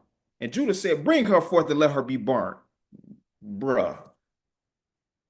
When she was brought forth, she sent to her father-in-law, saying, by the man whose these are, am I with child? And she said, discern, I pray you, whose are these? The signet, the bracelet, and the staff. And Judah acknowledged them.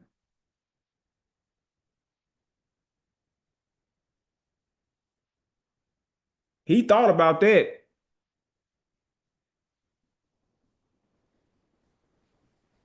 And he thought about that. And a conviction hit him. And he grew up into accountability. It says, and Judah acknowledged them and said, she hath been more righteous than I. Because that I gave her not Shelah, my son. And he knew her again no more. So look at that.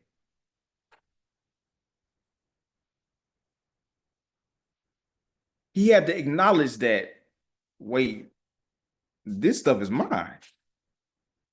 Oh man, I made a bad decision. I lied.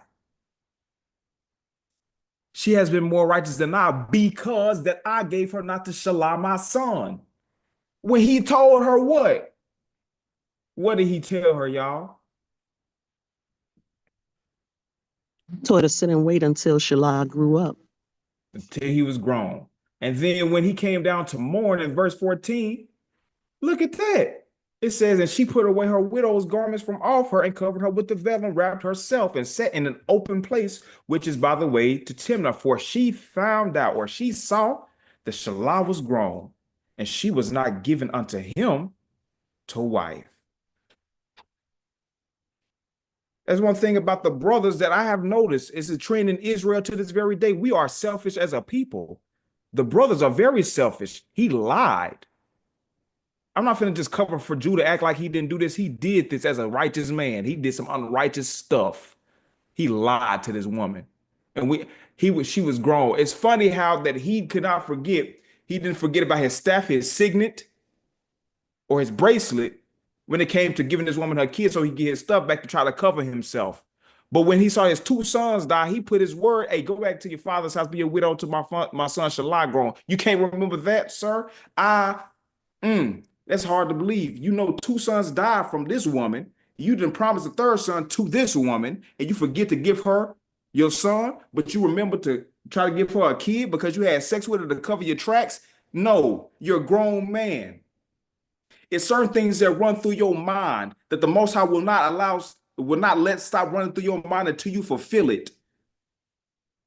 And then when you forget it, he bring it back in the way where he bring the hammer down, and now you looking like a goofy as Judah fell. And now, dang, now you gotta have accountability. They more righteous than me because I didn't keep my word.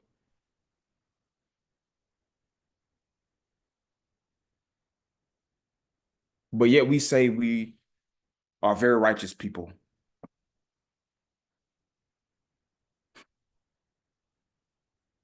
We gotta realize and truly take the scriptures out of fantasy land. The only one perfect was Yahushua HaMashiach. Your forefathers, though, unrighteous in some ways. They were righteous men, yes, but unrighteous in some ways. Unrighteous acts have been done by them, including David. The only one that was perfect is Yahushua HaMashiach. He's the only one that can see what's on that scroll. But everybody else, though, y'all, we got some work to do. You want to know how much work we got to do? It says in the book of Ezekiel, and I got to find it. But if Daniel, I believe if Daniel, if Noah, if Samuel came and plead, only those three would be saved. Everybody else got to die. He's not saving no children. That's how unrighteous Israel became.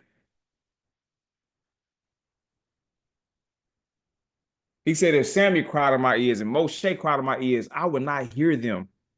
That's how unrighteous Israel became. But look where it started at.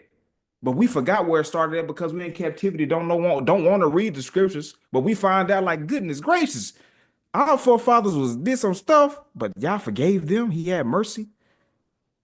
He understood. Y'all still loved them and used them, regardless of some of the stupid and foolish decisions they made. I'm gonna turn back to Yah, but many people don't want to think like that. We get so prideful. Oh, I'm an Israelite. I'm a Jew. Look at what your daddy did, brother. Look what your family did. Look what they're capable of. Look at the book of Judges, bro. Sister.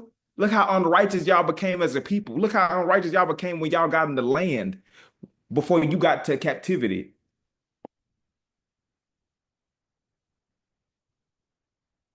Because that's reality. That's not fantasy land.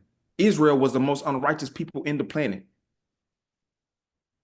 The Most High said it's because of Israel, my name is profaned among the Gentiles. So it's food for thought that this word is written for us to be able to look back. It's written for our learning to look like, man, goodness gracious. We got to change the way I think. I really got to work on me. I got to have no hate in my heart toward my brother. Because guess what, everybody? all those thoughts gonna enter into your mind. You single? Are you gonna want to have sex? You lonely? You gonna want to get that feeling off? But you got to get it off and sin.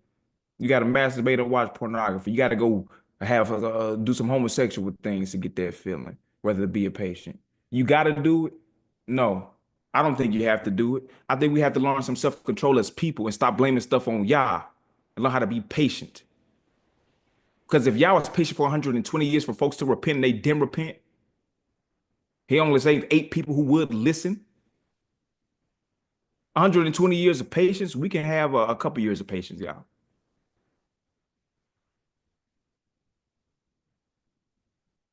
Daniel waited 21 days for a prayer to be answered. And even though it was answered immediately, he still had to wait those 21 days, and he fasted during his wait. Joseph wanted to get out of prison so bad he had to wait until the butler, remember, after Pharaoh had a dream. And that was a while after they got out of prison. And those 2 men were only in prison 3 days. So imagine the thing that's on Joseph's mind. So patience. Oh, we got to kill somebody because we have a problem toward them rather than having a hard conversation. That's what Israel do, though. Instead of having a hard conversation with Yahusha, they came and tempted them. And then when he didn't say what they wanted him to say, they conspired against him and had the man beat down and killed, though it was for the will of Yah. He done this by the hand of Israel because he already know how bad Israel is. But guess what he also can do by the hand of Israel? Save. Because he also understands that Israel is going to repent and that Israel can be saved. But if we don't learn about this, it's impossible for us to be saved because we're not going to know what to change. We're not going to know how to think toward our brothers. We're not going to know how to think toward our sisters or even toward ourselves. I realize a lot of sin, though you sin, when you have sexual relations, you sin against the body. But I realize a lot more sins are against you than you think. When you commit a murder, yes, you have destroyed a life, and that's an evil, unrighteous thing, but you have sabotaged yourself. You now have to have that on your conscience. Now you always have to have a mindset of remorse. I shouldn't have did that. Now you got to learn how to be patient, learn how to listen to people, and so you don't kill nobody else. It's a lot of stuff that you do to yourself when you sin. We think that we just hurting somebody else. No, brother, no, sister. You're killing you. The wages of sin is death. Whole time you hurting somebody, you hurting you. That's why love is supposed to be together like that. Because when you love somebody, you loving you. You wouldn't hurt yourself, but when you hurt yourself, guess who else you hurting? Somebody else. You hurting you. You sabotage yourself and you sabotage others. Achan not only sabotaged those 36 men, him and his family died. So we really have to learn how to look at sin like, man, I'm sabotaging me. I'm hurting me. I gotta quit hurting me. The brothers hurt themselves when they threw Joseph in the pit. When he was sold off, they hurt themselves by seeing their daddy weep. They was hurting themselves the whole time. We think that every sin that got to be done without the body don't hurt us. We think we got to have sex with somebody for the sin to be against our own body. Stop it. Stop it. Go ahead, Sid. Go ahead, Sidney. I appreciate Brother Isaiah. So let me be objective with something with this. We know that whoever hates his brother or sister is a murderer, mentally and morally, by the heart and the soul and the mind. The scripture said that. So, and you also brought another point that we sin against ourselves, that we don't even realize it. If we have reasons that cause our brother to murder us, does that mean even though we're not responsible for the murder, even though we cannot control their reaction, their viewpoint, and they develop this mindset, they want to say something about us, they want to call us out of our name, or they just hate us. It's just like they completely hate us all of a sudden. I know we're not responsible for that. So should we also be responsible for the foundation of them making that decision? Well, it depends on, have you done anything? Sometimes, like in Joseph did nothing but live his life and was born as a young man. And he's in his case, he was 17 years old when his brother was doing what they was doing to him, had those thoughts against him when he was having those dreams. So it depends on what hand you had in it. For instance, how can I put it? I'm thinking about David Absalom, David, Absalom, and Amnon. Absalom had a problem with his dad because he didn't do anything.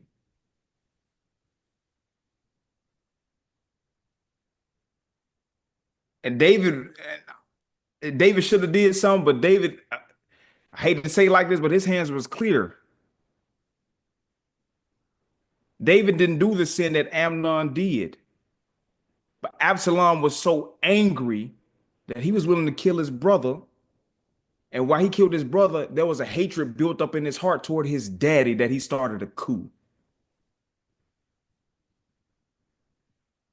He hated David. He had a problem with David. So it depends on some stuff that you do. Like if we know that we conspired against somebody and we did something together, and I switched on you and I did the righteous thing, or we did something that we shouldn't have did, or our friendship split the way it split. I'm gonna be real. To me, I think it would depend on the hand you had in it. Because every time it's not like that. Sometimes people just have hate in their heart because that's that person's heart. That's that person's disposition.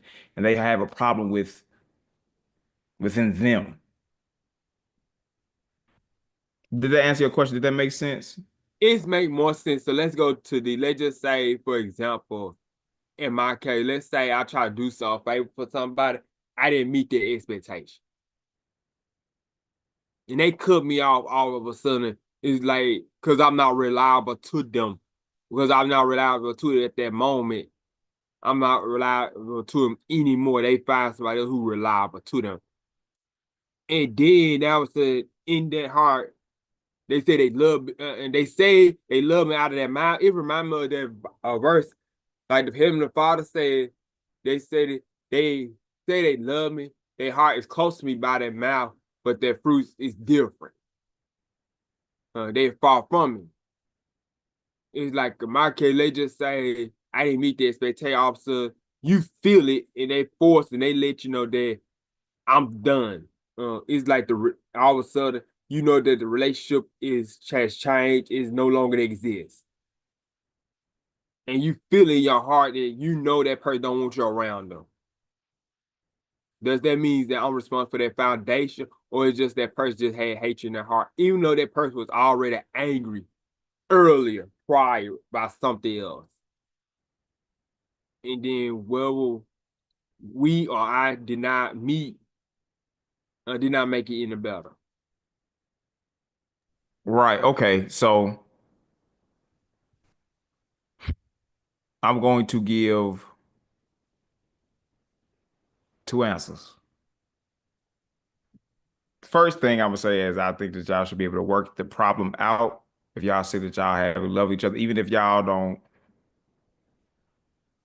link up at the end of the conversation or link up after the reconciliation, that's okay. At least y'all have hashed it out and discussed it. But I also want to say that each problem is different. Each problem varies. So you have to use wisdom according to the problem that's going on. If you know that you maybe have had a hand in making him angry the first time, or you did something you not led the expectation, this has happened continually. It's not good that they have hate in their heart towards you, or the relationship should be over. But at the same time, there should be accountability taken on our behalf to make sure that, okay, maybe I have done something. Because a lot of times we find ourselves to be the perfect one in the end of an argument until our neighbor comes and searches us and finds us out that maybe it's not going how your narrative just explains it. So my basic answer is y'all should be able to hash your problem out, but at the same time, each situation is different. You got to find, I think it should be looked into a little bit deeper than just automatically cut somebody off because of how you feel or you have hatred in your heart. Does that make sense? It makes more sense. Yes, you did take accountability. You know you messed up. You want to express, but you know that person will not listen to you. It's just like Okay. talk to a brick wall. You just know it in your heart. And what did Yeshua say? He said, if you have tried, I'm gonna go to it.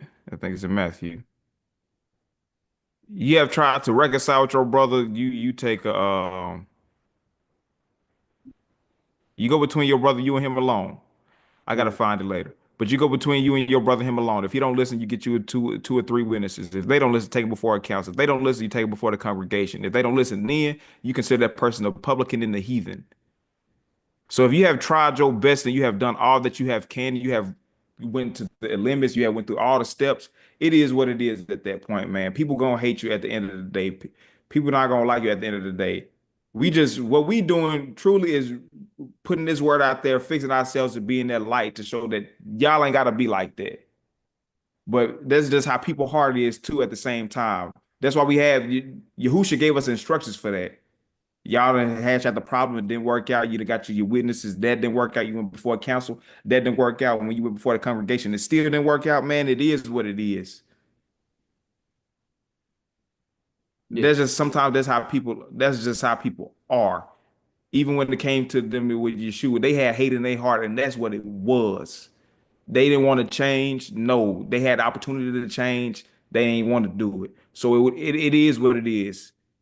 And sometimes it be like that, even when you see the scriptures, even when it came to Absalom with Joab, it is what it is. And unfortunately, we hate for it to be like that. We want all things to be reconciled and shalom to be had, especially among brethren. But yo, it's not like that. Some people just gonna have hate in their heart. And even if y'all can't reconcile, or y'all have a conversation, y'all hash it out. You may not link up again, even like with Barabbas and or was it John Mark and Paul, or Barnabas and Paul? They broke off because of John Mark. It was no longer because of that, and they hashed it out.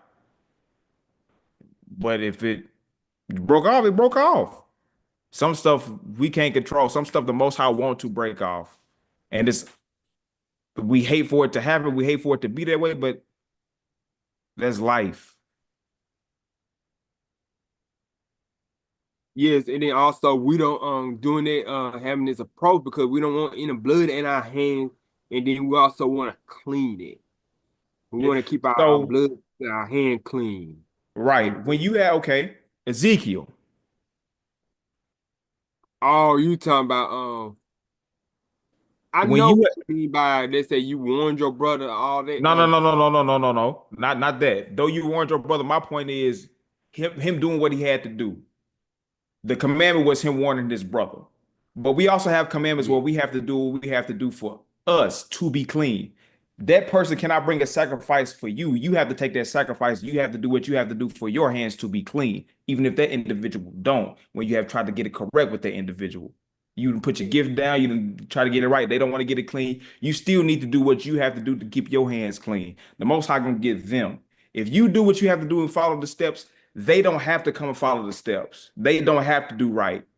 It's us as an individual that still has to do right because the Most High, though He gonna judge the situation, He gonna judge you for what you did and what you tried to reconcile and what you tried to clean. And if they don't want to get it clean, man, people want to be dirty. Let them be dirty. You ain't got to go around them. You ain't got to you ain't got to do none of that. You don't have to continue to stretch yourself out to please them. No, you pleasing Yah. You didn't do what you had to do. You done humbled yourself as a brother. Your hands are clean. If you done humbled yourself as a sister and did what you're supposed to do, your hands are clean if you went through the due process. But if they didn't, that's not on you. That's a weight that you don't need to have on your shoulders. Because that's what be worrying us. How do they feel against me? In all honesty, man, what Psalm 51 say? Though David did what he did against Uriah, I ain't even gonna say Bathsheba because Bathsheba, she was in cahoots. She just ain't know my man was gonna die. But what he did, what did he say in verse 4? Against you, you only have I sinned and done this evil in your sight, that thou mightest be justified when you speak and be clear when you judge. David saying, yeah, I sinned against you. I committed this murder, this unrighteousness against you. Yes, I killed my brother, but you only though, I sinned against you. I broke your heart. So I'm trying to get David trying to get right with Yah. He when he tried to get right, they didn't want to listen. He still tried to get right with Yah. That's what we need to. That's the example we need to follow. We do keep the Torah. We need to go fix it with our brother. Try to reconcile with your brother. But if they don't want to reconcile with you, it's no longer on your hands. The Most High already see the situation. What you need to go do is rehearse the words in his ears, get yourself clean. Do what you need to do. Then the Most High will deal with the situation as he deals with it.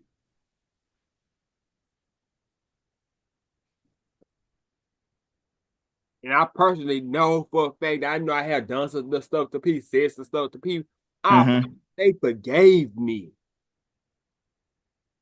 And they forgave me. I'm talking like even stuff like that's intentional or things I would someone unaware of. I asked, especially at the time especially when I was unaware of how to affect them.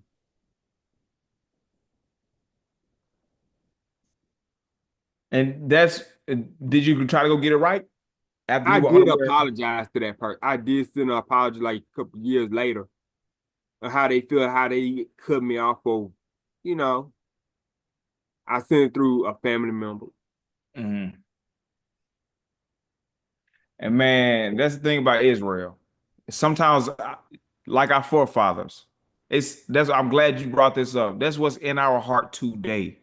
It's still strong within us that we have to break these things through the blood of Yahuah HaMashiach.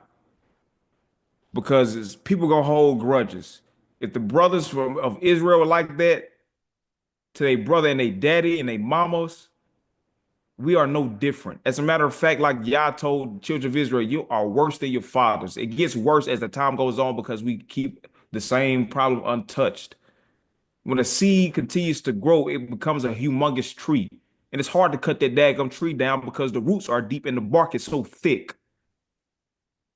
But if we keep trying, we can push it, we can uproot that tree, throw it behind us. But we have to keep putting forth the effort ourselves. We don't have to be like the rest of Israel. Not all Israel gonna be saved. All Israel not Israel. Just because they skin don't mean the dang thing. It's the inner man. It's your heart. That's why Paul said one that is a Jew inwardly. You have to keep the Torah inside here.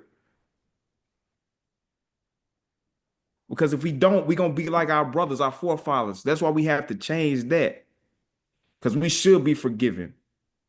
At the same time, we shouldn't be doing nothing against the brother to make it hard for them to forgive us. Because that's what some people do. I hate to be like that, but some people do that. Though Joseph forgave, he understood it was Yah. Don't think that was not on his mind. He even brought up he was stolen out of the land of the Hebrews. That man, he was 17 years old. He had 17-year-old thoughts, 18-year-old thoughts. I'm pretty sure he had some thoughts against his brothers that he angry. It was hard. That when he saw him, he understood and remembered the dream. Then y'all spies. Y'all think that he ain't feel like that? He felt like that. So that's why we really have to learn how to be fragile with one another and loving and kind and tender to one another because we all fragile. We don't want to be hurt, neither should we hurt because we don't want to be hurt. We really have to learn how to consider others. That really has to be on our mind, within our hearts, y'all.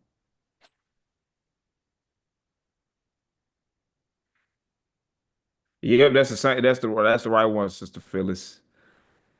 In Matthew 18, verse 15, it's in the chat. It says, moreover, if your brother sins against you, go and tell him his fault between you and him alone. That is in the book of Proverbs. The epitome of wisdom. It said, go debate your cause with your brother himself.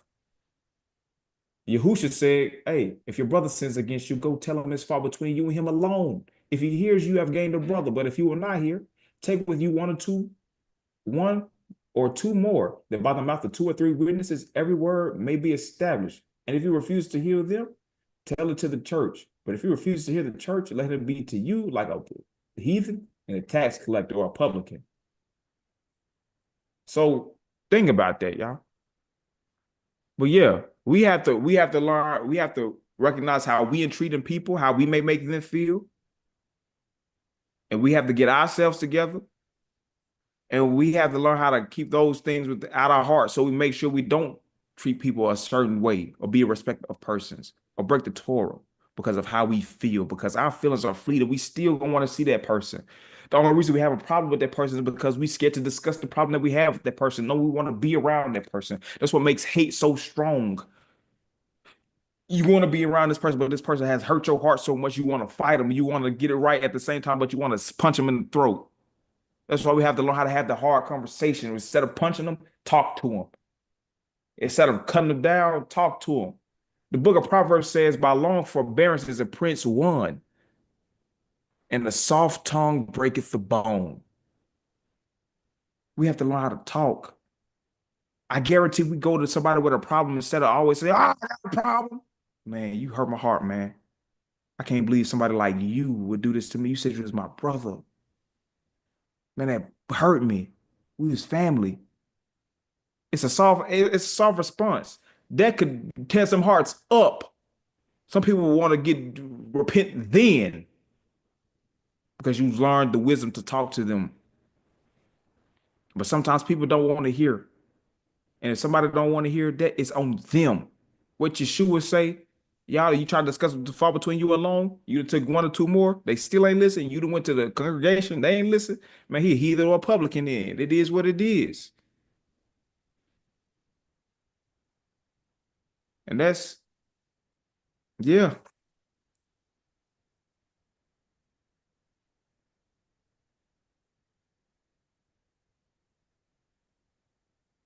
Sister Phyllis put in the chat, sometimes the problem is getting someone to talk to you. You have no idea why you are being treated a certain way. Yes, that is the problem. Sometimes even when you go talk to a certain individual, they still try to act nonchalant, and you don't know why they treat you that way. And it hurts your mind, it aches, and it makes you so angry, like you're not even talking to me. You're not trying to get it out. But once we've done what we've done, we take it to Yah. Honestly, we could take that bar off our shoulders and pray for that person. Instead of the hate or no forgiveness being toward, man, we should think, man, I know how I felt in my room crying, me journaling how I be feeling, talking about my people, about others, and the stuff I did wrong. I want that person to feel the same way so we can know how to get it right with each other, rather than always being angry like, F this person, oh, I hate this person. That's not good. Those thoughts may come into your mind, but constantly, that is not good. That's your first thought. Your first thought is to kill. Your first thought is to burn. Your first thought is to shoot or slap. It's not, man, I feel bad for that person. I hope they repent. I hope they change. That should be the first thought, because that's mercy. Scriptures say it is not Yah's will that all men should perish, that anyone should perish, but that everybody repent. We also should have the same heart as his children, as his lights. Even if that person is an unrighteous individual, we need to hope that that person repent, because we understand that the pain that you being disconnected from Yah, but before you disconnected from Yah, you still have to live throughout this life. And that's something in your flesh called your mind and your heart that are connected, that when it feel bad and feel grief and remorse and the anger and the hate, you feel those harden, you feel those soften, you feel those in every part of your body.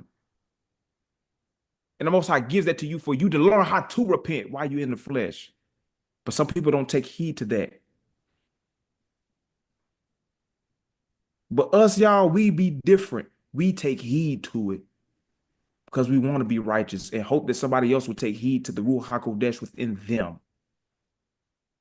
But if they got hate in their heart against you, it is what it is, kind of like the brothers, because sometimes it's got to be like that. Yahusha had to die because somebody had hate. Sometimes it has to be like that. We want it to be not like that. But real life, y'all, we see reality in these scriptures. The brother still threw their brother in the pit and let him get sold off. Killed the goat, dipped it in the blood, and said, "Hey, is this your sons or no? He dead." They still lied after the wait has already happened. So think about that. Truly.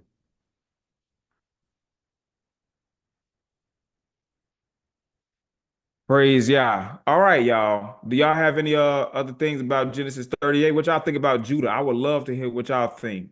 Because we love Judah. I want to know what y'all think. I think Judah was trying to, I don't really know what he was trying to do and why he did that, other than not wanting his other son to die. But there's a protocol. I know he didn't want to be called the house of the loose shoe because that could have been the other option, you know? That could have been the other option. And then Shelah would have been free to go about and do his thing. And Tamar would have been free for somebody to marry her because she was a widow. You know, I don't know why that option was not taken and he kept putting her off, putting her off, putting her off.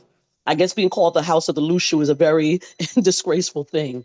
And that's what he was trying to avoid. That's been on my mind for the longest.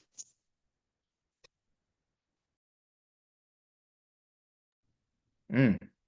Yeah, he was definitely trying to avoid something. He could have made any other choice, but he told this woman to wait. We don't know how many years she had to wait. The scriptures just say, and in the process of time. How long is that? Goodness. And I was thinking about he was wanting her to wait. With females, we don't have but so long to wait before our childbearing years are over.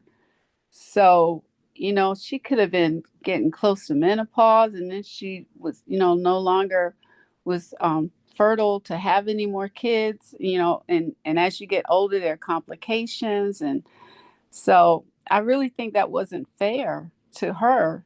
And I agree with Sister Heather. He should have done something somehow to let her be released. Um, since for men usually can reproduce until they die, you know because I've seen so many, even in our day and time, men in their 80s and 90s marrying these young women and having kids.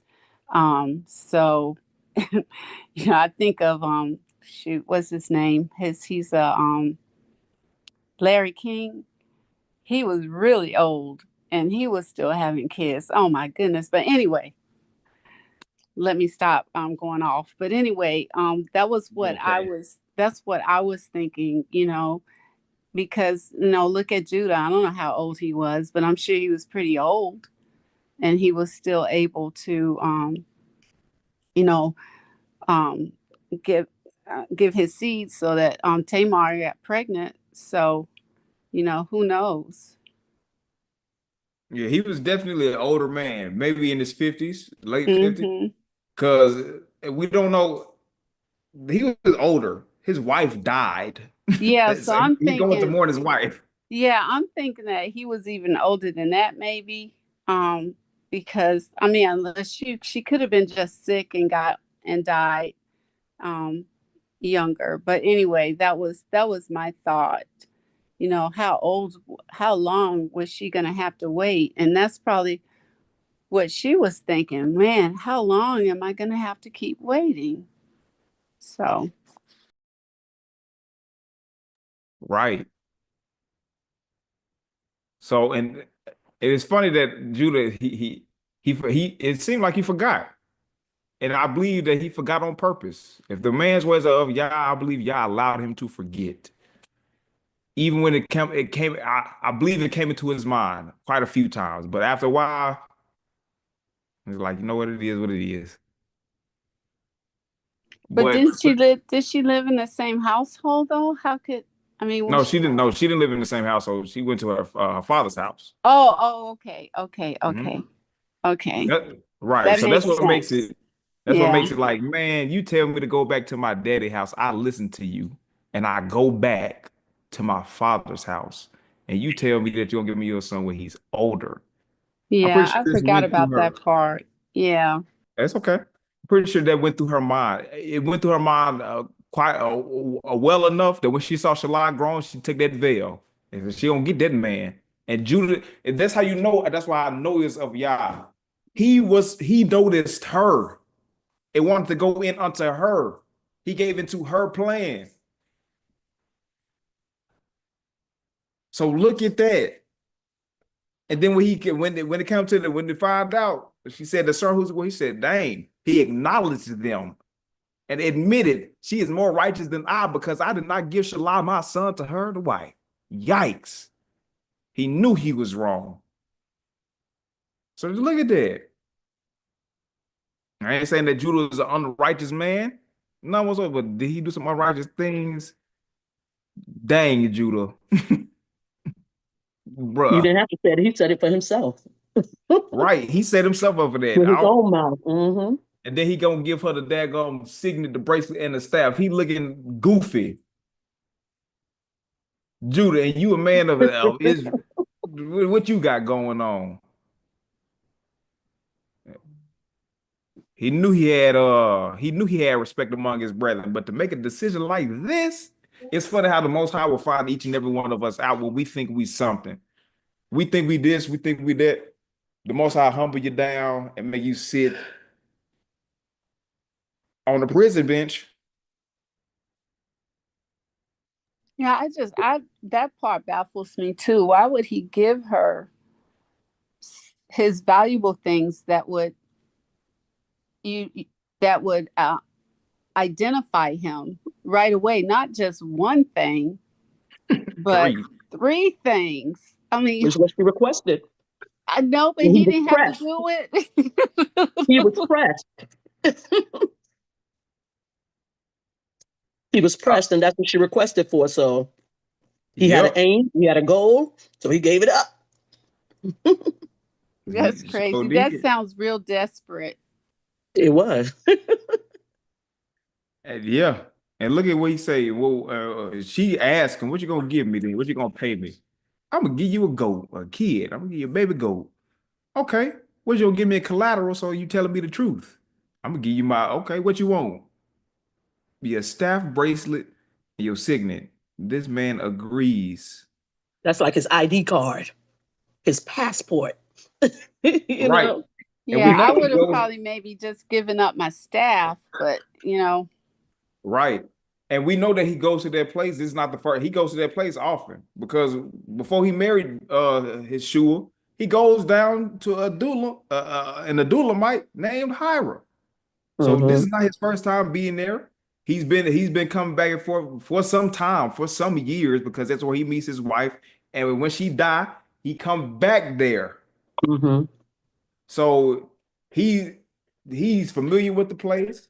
Mm-hmm.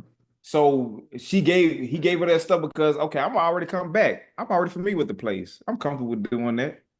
But then when he's hey, we don't know when the man of the city said there ain't no been no harlot here. Who you talking Mm-hmm. about? That kind of ooh, hold on, hey, well keep that here. So we ain't gonna worry about that then. Until 3 months later, it came and knocked on this door a little harder that time. So, yeah, yeah, time to answer, Mr. Judah. That's why I believe what you said in terms of Yah allowed him to see her because Mhm. he was going down there with intentions to go shear the sheep or whatever. He was not intending to meet up with a harlot. That was not his initial intention, right? That's why he didn't carry any monetary funds to handle the situation. And so all he had was his signet, his ring, and his staff. And Tamar, I think, was extremely wise in that because the word says, out of the mouth of two or three witnesses, every word shall be established, right? So she made sure she got her three witnesses to plead her cause because she knew this was going to come back and bite her. If you had his signet, okay, that's one thing. They could have said, well, you lived in his household. You could have easily gotten his signet, right? You lived in his household at one time. You could have had it already. His ring or whatever, they could have Mhm. still said something else. But now you got three things. Like, explain that. So she was smart to get her three witnesses on her side because they were definitely coming at her. And she knew you can't hide pregnancy. It's going to be seen. And it's Right. going to be something that's going to come back and bite me later on. So let me protect myself. Ooh, the wisdom of Yah, the wisdom of a woman. Yep. And we knew that she wasn't a thief. Right. They ain't steal it from him.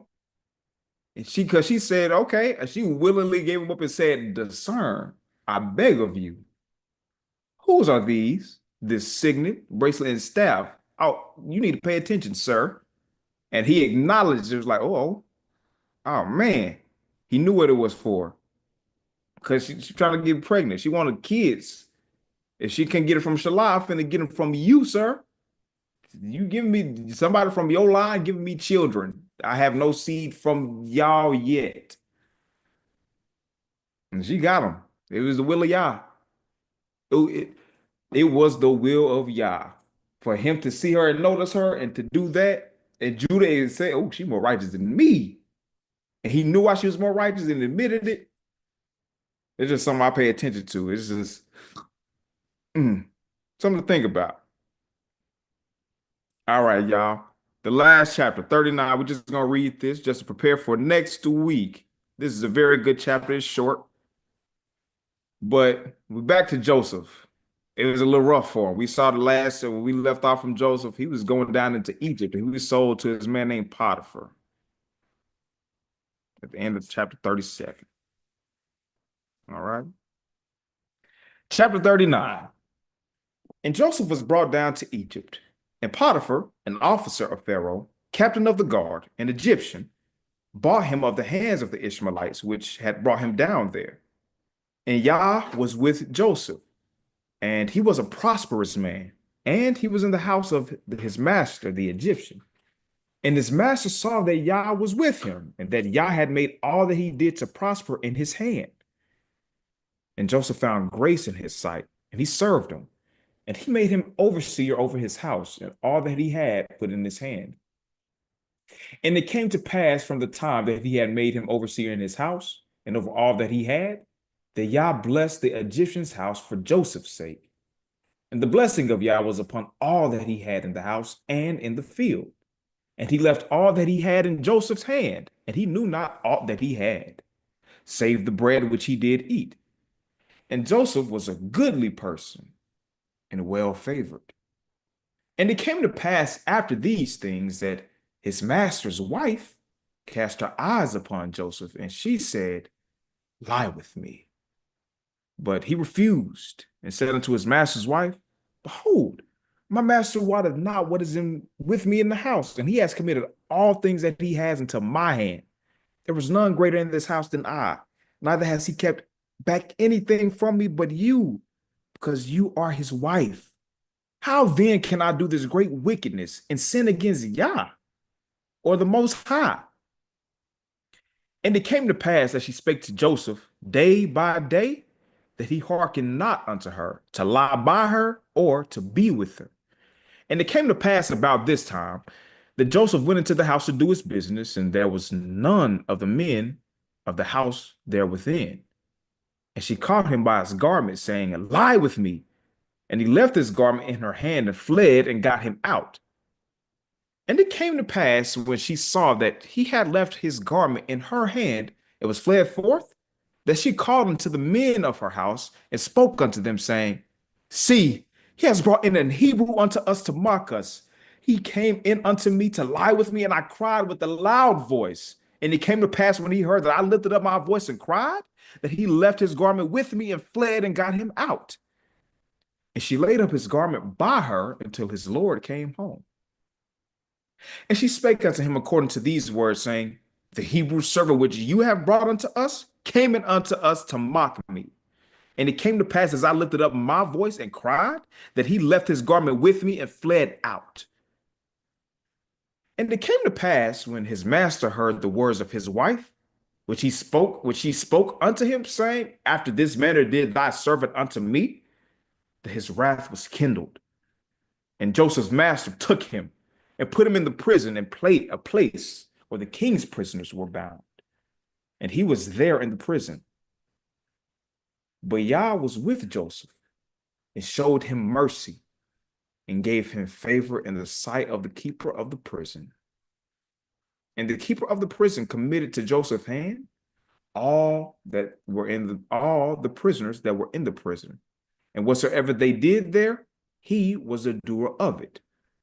The keeper of the prison looked not to anything that was under his hand, because Yah was with him. And that which he did, Yah made it to prosper. Hallelujah. Praise Yah. Praise Yah.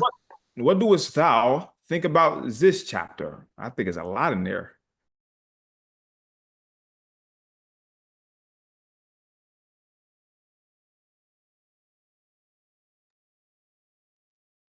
So much.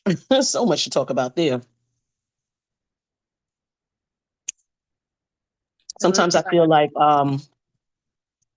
Potiphar kind of didn't truly believe his wife, but he had to do something. That's always been a thought in my mind, or a feeling that I've had.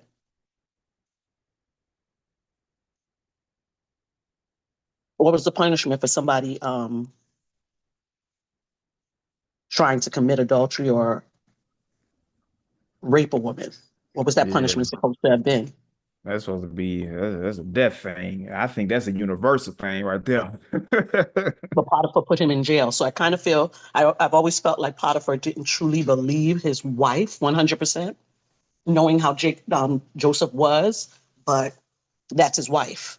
You know, happy wife, happy life. You got to act upon, he had to act upon it somehow and still saving Joseph's life, you know. Yeah, That's one of my thoughts. I see that thought. I was thinking the same thing too. Like, why wouldn't you want this man to be dead? Even though his wrath was kindled, he thought to throw him in prison. I believe that was of Yah, instead of him being killed, but to be thrown in prison. Favor from Yah. That's the mercy. Because to mess with another man's wife and you a slave. Right, exactly. It's no question. Mm-hmm. No questions asked. So I too think about that. Mm-hmm. One thing that really I got a lot of respect for was what Joseph's response was as a Yeah, young man. He was for real. young. So he about what, 17, maybe even 18, 17 right here. Because Potiphar bought him when they came Mm-hmm. down. So he went to his house. So some time had passed. So he was nothing but 17, 18 right here. Mm-hmm. He's Young he's man in his still a prime. kid. And to have the self-control That's when you true. and a woman is coming on about that, that's the mercy of Yah. I pray I long for a mindset like that. I yearn for that. And I wish that all men and women do too, so that they don't give themselves to bad people or somebody that can get Amen. real hurt. Because Amen. he said, how then, wait, just look at his logic as a young man. I'm pretty sure he probably even experienced some of the foolishness that Reuben did. He saw how that destroyed how his father felt. How he recognized that. So I think past experiences also help him to be able to make the decisions that he made. I don't think this is for naught the why he's as strong as this, because he saw what Reuben did. That's terrible. You slept with daddy's wife, and you dude, you crazy. So he understands the pains that something like that can cause. But at 17 to 18 years old, I have a lot of respect. Look what he says. He says, but he refused and said unto his master's wife, look, my master wotteth or knows not what is with me in the house, and he has committed all that he has to me. There is nobody greater in the house than me. Neither has he kept anything back from me but you, because you are his wife. How then can I do this great wickedness of sin against the Most High? He said that as a kid. where many grown men would give in their 20s and in their 30s to a ploy like this because they want to have sex or because a woman is coming on to them. I used to hear, I don't know. I used to hear people say, I don't know no man that'll turn down sex. Brother, if it's unrighteousness, you better turn down that sex. Shoot.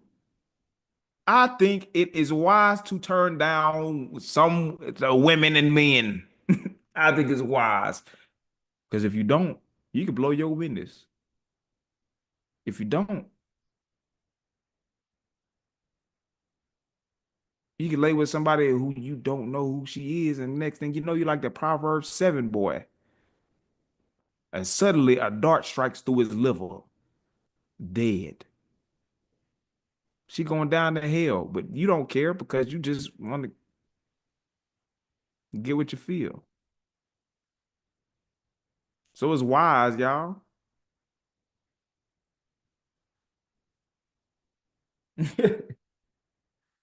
Y'all, it's wise to leave folks alone. Leave certain stuff alone. What people be saying, leave well enough alone. Leave it alone. That's why I brought out earlier. The sin that you do,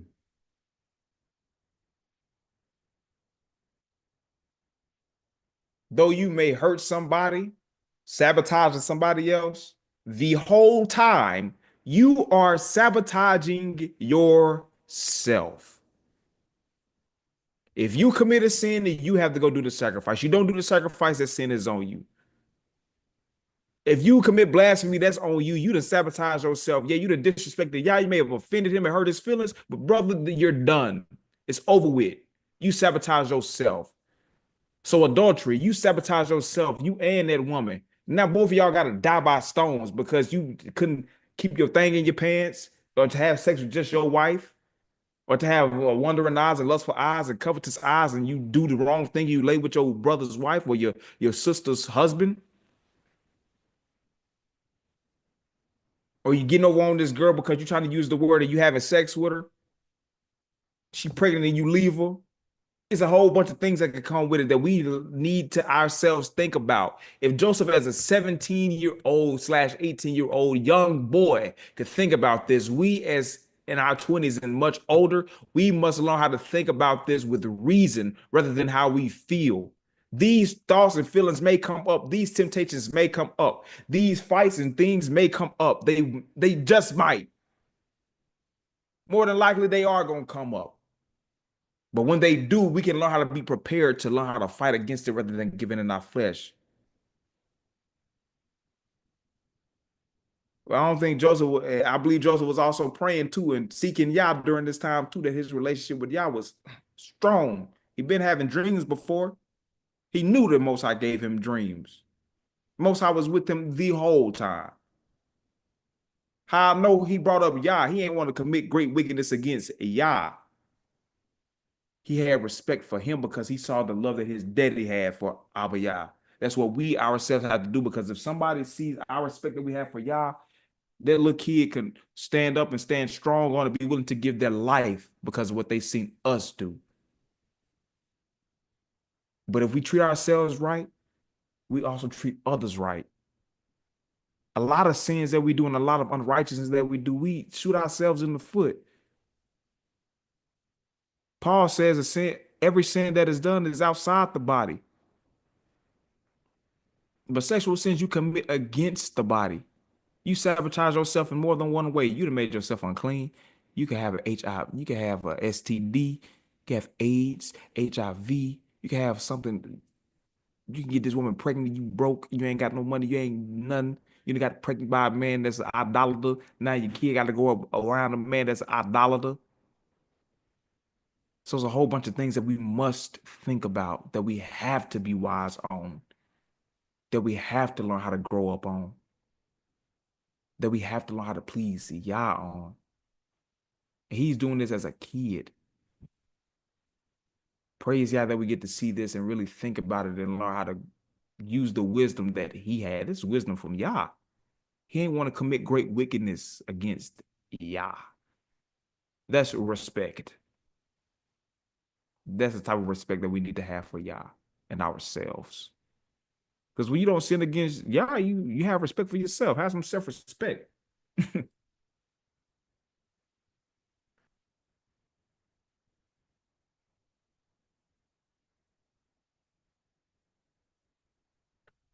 Sydney, can you ask your question? What you mean? Did you remember when you mentioned when you sin against Shah, you're done. When you mentioned that, do you mean blaspheming? Yeah, I do. Yeah. Okay. When you blaspheme against Yah, you through. It's a wrap. You say that all sins have forgiveness, but if you blaspheme the Ruach HaKodesh, is over with. So you really sabotage yourself. I'm looking at the book of Proverbs. I'm realizing, y'all, sin is much more deeper than we think. You sabotage yourself, and if you sabotage yourself, you sabotage your line, your lineage. And praise Yah if you get a good righteous root in your lineage. But if you don't, oh my gosh, it's terrible. And we gotta stop hurting ourselves as a people, y'all. We wanna love Yah. We gotta learn how to love ourselves. Because if we love ourselves, we'll learn how to, okay, how do I love myself? I need to get some sleep. I need to keep the Shabbat. The Most High rested on Shabbat. He hallowed it. He said it's special. So let me respect him and do that. Man, you feel rested on Shabbat. Now you got some sleep. You loving yourself because you honoring Yah. You see how all that stuff coincides and works with each other? That's the wisdom of Yah. But if you hate, it's gonna go from a man to Yah to another man, from you to Yah to another person. So you have to learn how to have true love within you. It's not do what you want. It's not do all that you can do and try to get right late. No. It's when you find out you're wrong, begin to fix it. And the path not easy. Being healed ain't no easy thing. Don't think that the Most High don't know that you've been in unrighteousness for a long time. He come to clean you up. If you admit that you've been unrighteous for a long time, you gonna live like that.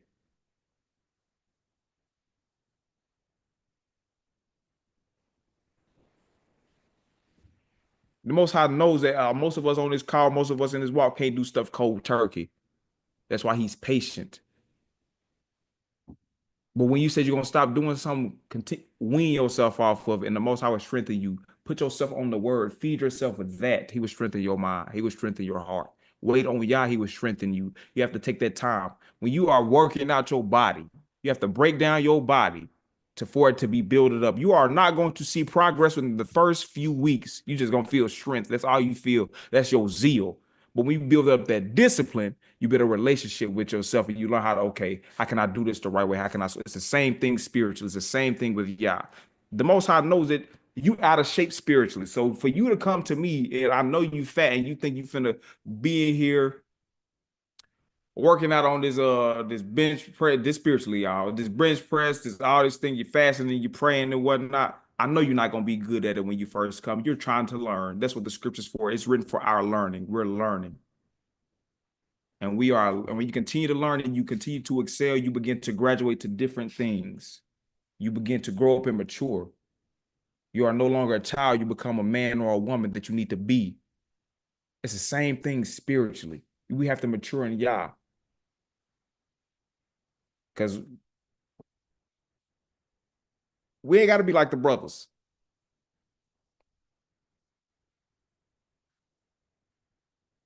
We can build our mindsets to be like Joseph and Joseph. We could be pure, we could be chaste, we could be righteous, we could be goodly and well favored if we strive for that. Those are just some food for thought, y'all. Does anyone else have any other things that they want to say about chapter 39? What y'all thinking? If not, we're done.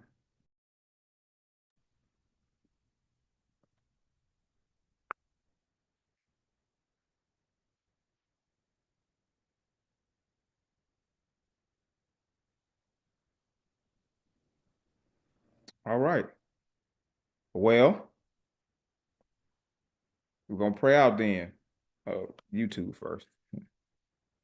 Abiyah, thank you for your word. Thank you for your Torah. Thank you for allowing us to see certain things within your word that we may not have seen before, that just really been focused on these past few weeks to really hone in on it and let it be concrete within us, Aluah, as a skin on our heart. Let your word be not us like that. That smooth muscle, Aluah, please let your word be on us, in us, Father, so we can do right by you, even though those unrighteous things coming through our heart. Thank you for being Abba Yah, our Father in heaven, our dad, our caregiver, the lover of our soul. Thank you so much. Help us to recognize that, Abba, we have unrighteous things within us that we have to do right on. That we must love you on, Abba, seeking you on. Help us to do right by you. Help us to do right by each other. Help us to do right by ourselves. There's so much wisdom in your word, Abba, that we need, that us as a nation lacks. Abba, all of us and our fathers' houses have sinned against you willingly. We will have walked contrary to you. So please hear your servants. Abba, heal us. Build us up to be strong and servants of you, Abba, willingly. Thank you. Praise Yah. Hallelujah.